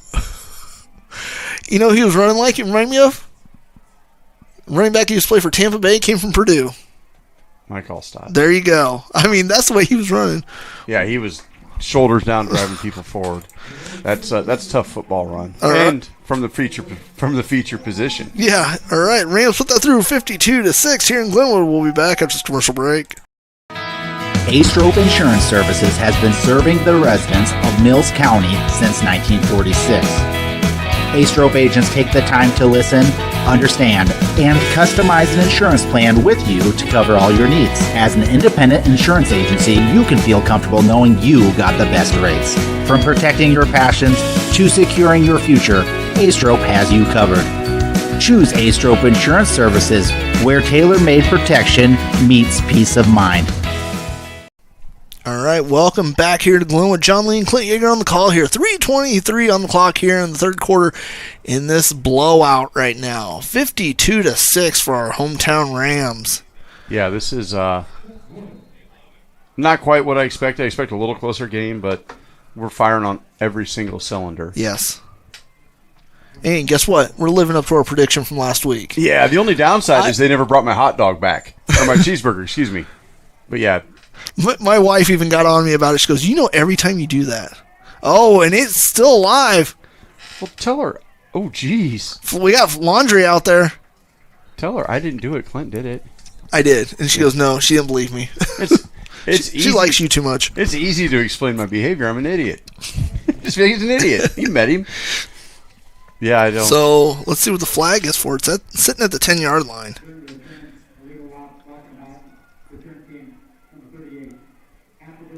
Half the distance. Block in the back. Wow. That's 2 or 3 consecutive kickoffs. There's been a penalty. Yes. So that's going to start them at the 5-yard line. But is Coach Morrison leaving his starters out there? Let's see.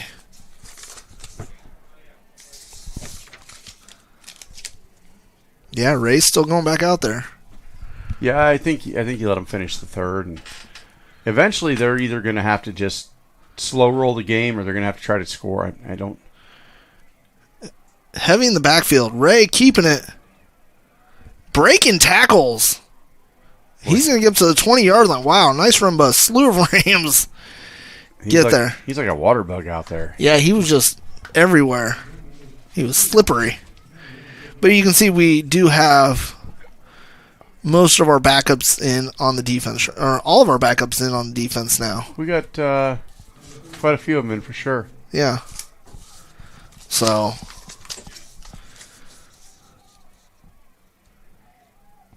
Ray dropping back. He's looking deep. He's going to unload that one. He's got him. Oh, wow. Great catch. Nice catch there by Jace Prudhomme. He had to come back to it, though. Yeah, he did a good job, just like Crouch did earlier. Yeah. Ray just kind of just sat back there and just launched it. So puts it at the Rams' 45-yard line. I think this is the first time they've been in Rams territory since they scored. Yeah, they've failed to get that the field flipped.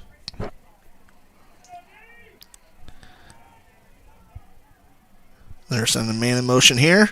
Yeah, we had a Ram come off injured, and Bodie Lingell checked in. Connor Ware with a nice read. Ware slowed him down, though. Thought he was going to pull him down there. Yep, and then he was tackled by the entire sophomore class. It's like, but they held him to 2 yards there. 2nd and 8 here with 1:30 to go. Yeah, we had defenders from the other side in on that tackle. Yeah. These boys are ready to go. They're swarming. They're hungry. That's the nice thing. Yeah, but Ware just wearing that 44, coming in there. Connor's wrapped up. Oh, bad snap. Connor Ware again. Yeah, that's great. That's going to send them back, make it 3rd and 18. I'm going to watch 53 in black. That's Niall Lundville. Remember when he was in and got time in Atlantic, he had, 3 or 4 consecutive tackles? Yes. And he really took over the game there for an entire drive. And he's lined up over the center right now. Oh, and drops the screen. Ware jumped all over it, though. 4th and 18. The clock's still running here, but it's about 2 seconds ahead the game clock, so they don't have to punt it here. And back deep to return for the Rams. Number 16 and number 1 in your hearts, Ben Christensen. Benny. Yeah, I'd like to see him get a little bit open field, maybe nice little cut against the grain. And I think they're going to let this one run down. Yep. Turn around and punt it. No, they're not. I figured they'd turn. What kind of hop was that? Took a Panthers bounce. It's going to be at the 14-yard line, so it's going to end the 3rd quarter here. We're going to head to the 4th with the Rams leading 52-6 here in Glenwood. At Best Finish Auto Sales LLC, we are proud of the quality used cars we sell and our dedication to serve the needs of our customers. We have a huge selection of pre-owned vehicles and finance options. At Best Finish Auto, you'll find a wide variety of automotive services offered. Our team of expert mechanics is here to handle all your auto repair needs. From oil changes to major repairs, we do it all. Visit us at 209 Sharp Street, Glenwood, or online at bestfinishglenwood.com. Glenwood State Bank, serving Glenwood since 1899. For 125 years, we have strived to be more than just a bank. We are your neighbors and your friends. Along with Frontier Savings Bank in Council Bluffs and First State Bank in Tabor, we are dedicated to making a difference where it matters most, right here in the heart of our communities. Like the Glenwood Rams, it takes a total team effort to be successful. Together, we're building something lasting. Go Rams! All right, welcome back here. We're trying to see who we got out there for the Rams.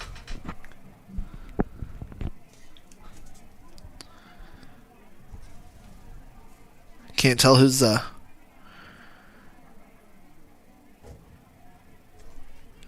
Trey Williamson in at quarterback.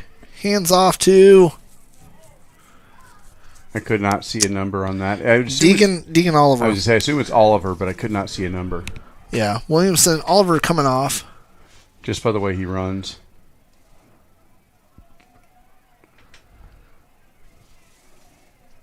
And he's off to the sideline now. I don't see who's in the backfield. Is that Oust again?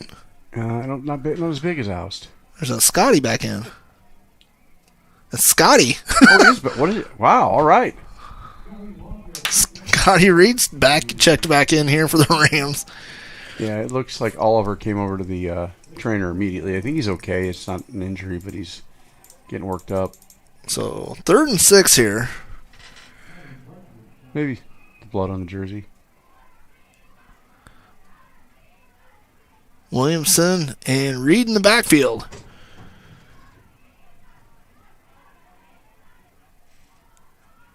Hand off to Scotty. He breaks another one. Ooh. He's in the open field. Pushing him off. He's down at the Panthers' 4-yard line. That was an old backyard play where nobody really wants to tackle you, so you just kind of keep running. That easily put him over 300 on the night. I'm going to leave the math to the Fat Cats in Washington. But yeah, that's got to put him over, 310 maybe? My only concern with him being out there is if he were to get banged up. But I guess they'd have to tackle him to bang him up. Yeah. Williamson and Scotty still in the backfield. Or no. Is that Oust now? It looked like Oust there. Oust now carries it for 8 yards. Yeah, Scotty's off to the side. No, that's 32. Oh, is it? That was 32, I do believe. That is Dylan Pitson. Okay. So he's a strong... I forget about him because he's been hurt. He's a fantastic runner from the junior class. Strong, quick. He's tall, lean, twitch muscles. So, yeah, he did a great job there. What did he pick up, 7? Yeah, 7-8 yards on that one.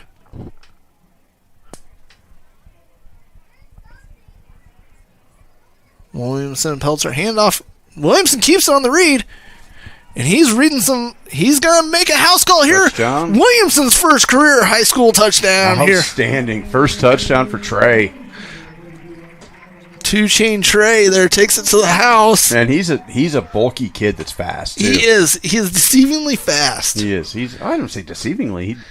You wouldn't think of the way he's a wrestler. Yeah. As compact and thick as he is. Yeah, he did a great job. He outran a couple fellas and put one cat on skates. So Rams up 58-6 right now with 9:27 on the clock. I hope the cheerleaders' parents don't call CPS on us for running that much. I hope. Ooh, that was close. Yeah, it Puts was. that one up 59-6. I'd like to block one of his kicks. I would not want to. Broken forearm. We'll be right back after this commercial break. Count on the ASE certified technicians at Glenwood Collision Repair for your auto body repair needs. From hail damage repairs to complete repairs, we can handle it all with ease. Take a look at some of the photographs on our completed auto body repair projects. We offer a limited lifetime warranty on repairs. Our staff has more than 20 years of experience, so get in touch with us today. 712-527-9000 or stop in and visit with us. 401 South Locust in Glenwood. No, he has the career. I was like 4. No, I think he's like a all right, 400 welcome back. Right now I'm getting reports that the current school game record is 281 yards by Spencer Smith in 2013. If that's the fact, we have a new school record. Yeah, we would. Scotty Reed has 327 yards on the ground tonight. Yeah. That is outstanding. Yeah. Wow. That is a game. That is a game. Have yourself a night, kid.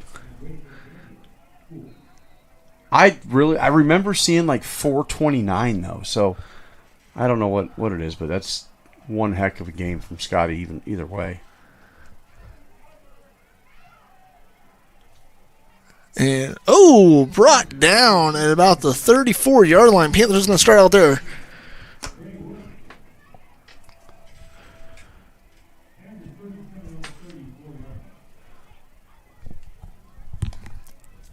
So let's see where the Panthers getting drawn up here. I'm looking down the row, and I don't see any of the old time Ram coaches up here. I wonder if we can ask Coach, the coaches if they want to trade spots, and we can call plays for the rest of the game. It's going to be consecutive flea flickers, 13 or 14 of them. Ray dropping back. He's looking deep. And can't make. He's trying to get number 0, Seth Gordon again. And great coverage there by Pierce Dalton to make it 2nd and 10 here. 8 minutes to go here. I am showing, just for an update with LC and Harlan, I'm showing 17-6 in the third still. And Pettigrew, Ray kept it for a yard. So 3rd and 9 here, just under 8 minutes to go. And we've got Cooper Major checking in. 52 is Evan Kinney. Trying to get these kids their name called, but I couldn't quite read. There's a weird glare on the glass. Ray dropping back. He's just trying to get deep. Nice catch there. Jace Putnam catches it and just stretches out for the first down.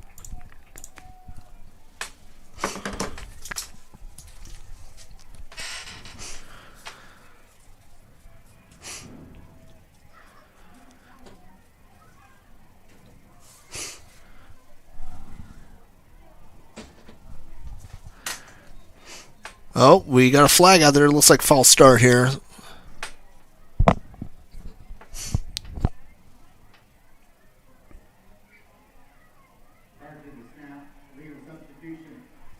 Oh. Illegal substitution on the Rams here. Yeah, and Bodie Langell came running off there. So 2nd and 5 here for the Panthers with 7:12 on the clock. The running clock, that is. Yes. Hand off to Pettigrew. He's reading his blockers. Ooh. And he's got some blocks. And he's going to get brought down by Ware. And Colton Hasty, I think, was in on that. And Roman Spicer, I believe. Roman Spicer was the other one to bring it down with Ware here. Yeah. Spicer 26, Ware 44. Cannon Crane is on the left side. So 1st and goal, they're marking it. 6:30 on the clock. Hand off to Pettigrew. And he is, met in the middle there. I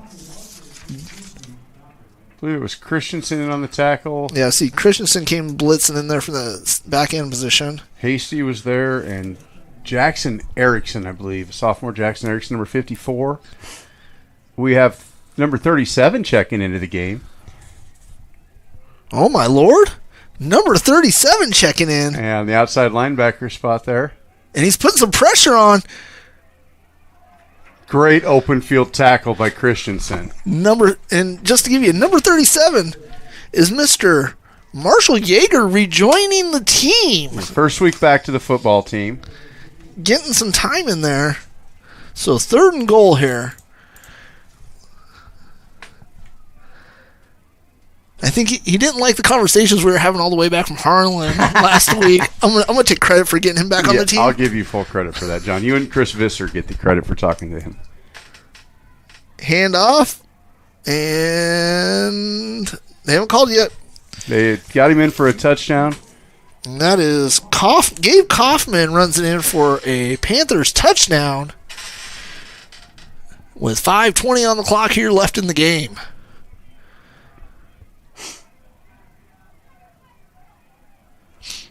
Update on the LC, 24, Harlan 6.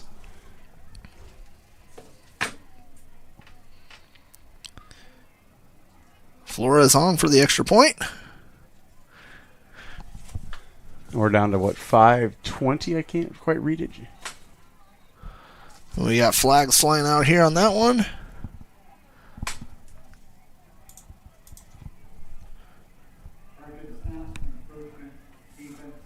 Encroachment on the defense. Yeah, 5:20 left on the clock here in the game.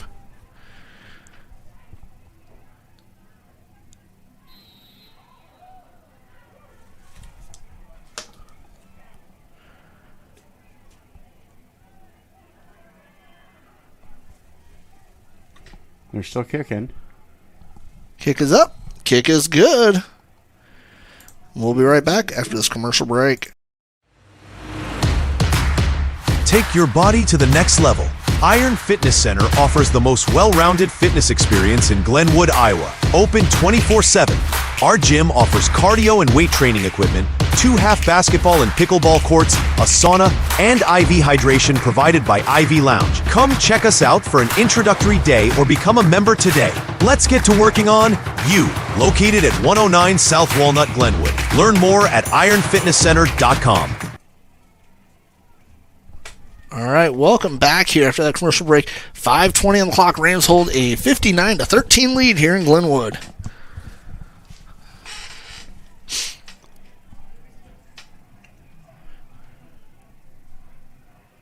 Looks like they're trying to get everybody shuffled in there. Yeah, they're trying to get everybody some game time here. Yes, they are, and that's great. Especially, situations like this, you want to, let's get some bodies in there, get some experience, and because I honestly think that helped us a lot last year. Yeah, it'll build depth for next year. Because I think this year is playing off all the experience we got last year. I do agree. So 5:20 on the clock here, and it'll help us down the road this year as well. Yes.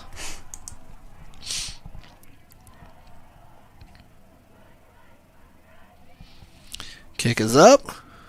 And it's going to be in the back. The end zone. Won't be returnable. That was a deep kick.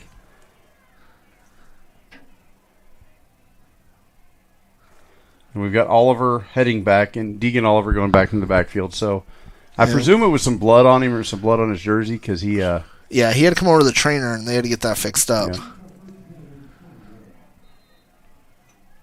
All right, here we go. Williamson and Oliver in the backfield. We got 88 Xavier Bowmaker at the top.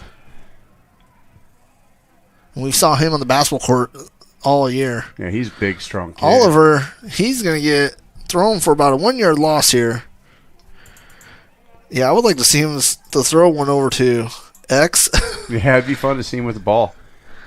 Because, we saw him in the basketball court this last season doing those games. That was a fun one. Yeah, he's a fluid athlete.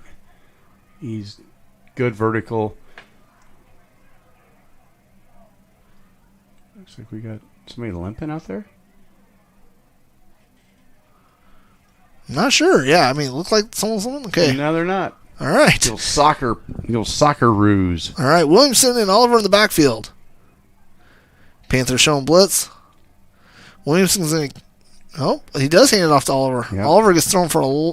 They're going to mark him back to the line of scrimmage here. 3rd and 11 here. Yeah, he took the football in the Creston defender at about the same time. Did a great job of securing the ball. Yeah, I thought Williamson was pulling that back out the last minute because he was following with him, it looked like. At that mesh point, I don't think there was either read that was a good read there. That's a tough play. So 4:12 on the clock here. Did they finally take Scotty's helmet away from him? I don't know. I don't see him there.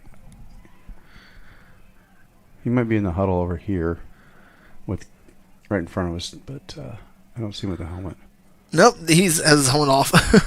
I would assume he's done for the night. Oliver's got some running room. He's got enough. It looks like for a Rams first down. And Landon Lechtenberg absolutely buried his kid there. Number 86 sealed the edge. And, yeah, that's fantastic. It was a 3rd and 11. Yeah, and just nice 15-yard run there. Yeah, Lechtenberg on the sweep. Cleared out the path, and first down was picked up. Like you were talking about, we're trying to figure out who's going to be the backup of Ludwig with the cast on his hand. Can't carry the ball at running back anymore this year, it looks like. So, I mean, we've seen Oliver doing pretty good back out there right now, and you have Oust. Yeah, Pitson and Oust and Oliver. And Pitson. A little rough read there, but we still picked up 2. Yeah, 2 on that one. Yeah, we're trying to figure out, it looks like a little miscommunication on the read. It looks like they're doing a lot of read options right now.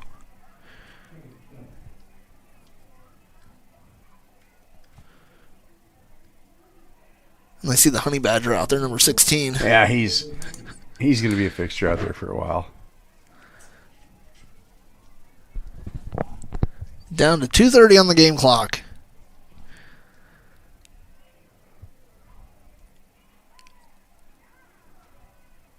Rams going. Williamson, Oliver in the backfield. Panthers showing blitz. Hand off to Oliver. Oh, he's brought down the shoestring tackle there. Yeah, much better handoff that time. The flow there looked so good. About 3rd and 5 now. I thought he had another opening there, but they were just able to grab a foot the last minute. We're down to the 2-minute mark here. And Rams up by 46 with 2 minutes left. This is one of those situations where you kind of... Is this where you can guarantee a win? I already did it last week. I don't know if the Harlan people liked me doing that, as they were kind of looking at us when we left, but this is one of those, like in AAU basketball, they just call the game and everybody shakes hands and they go home, or you get escorted out in handcuffs, however basketball works nowadays. All right, 3 wide for the Rams. Williamson keeps it on the read. And he's still chugging along. He's close. 4th and 1. At this point, I just presume it's going to be Oliver or Williamson. There's not going to be any... Yeah, you don't want to put it in the air. Yeah, unless you run like a... Minute 25 to go here. I think you just go for it. If you get it... Take a knee. You can then take a knee. Yeah. I think you just let Williamson get behind the line and just push forward. It looks like that spot is a little different than where they marked it originally, so I thought it was like a yard. It was like a yard, but still, I would still just... So 4th and 2, it looks like. Yeah, 2 and a foot. Yeah, it's manageable. So 3 wide for the Rams. Williamson and Oliver in the backfield.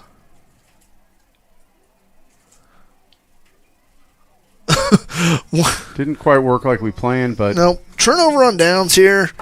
Panthers take over to the 40-yard line with 43 seconds to go. They'll have probably enough to get 1 play off. Great game by the Rams. Offensive and defensive.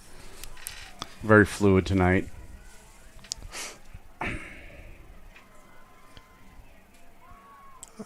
They might be calling it.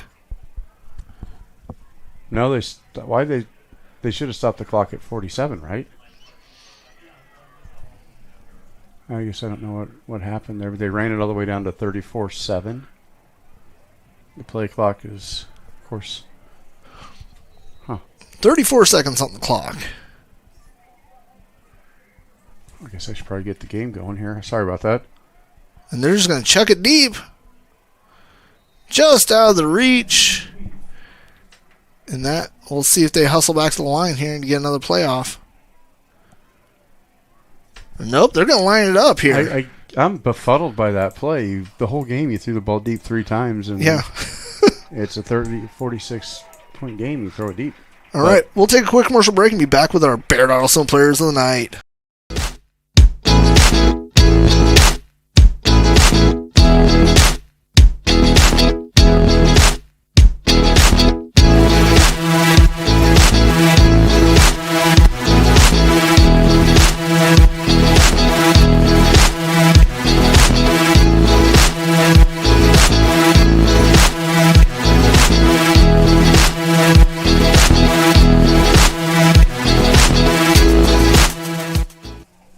Clint, welcome back.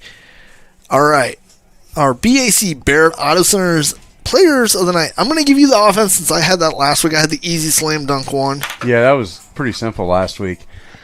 It's not this week. Yeah, there's no pontificating. It's Scott Reed. He had, what do you have? 327. 327 yards. On the ground. That's 981 feet. That's a lot of running. He's the only person in the stadium that had more yards than the cheerleaders. Yes. And I think it was close. One heck of a game. MVP from Barrett Auto Center, Scott Reed. Okay, defensive. I'm going Corbin Pelzer. He's just been everywhere tonight.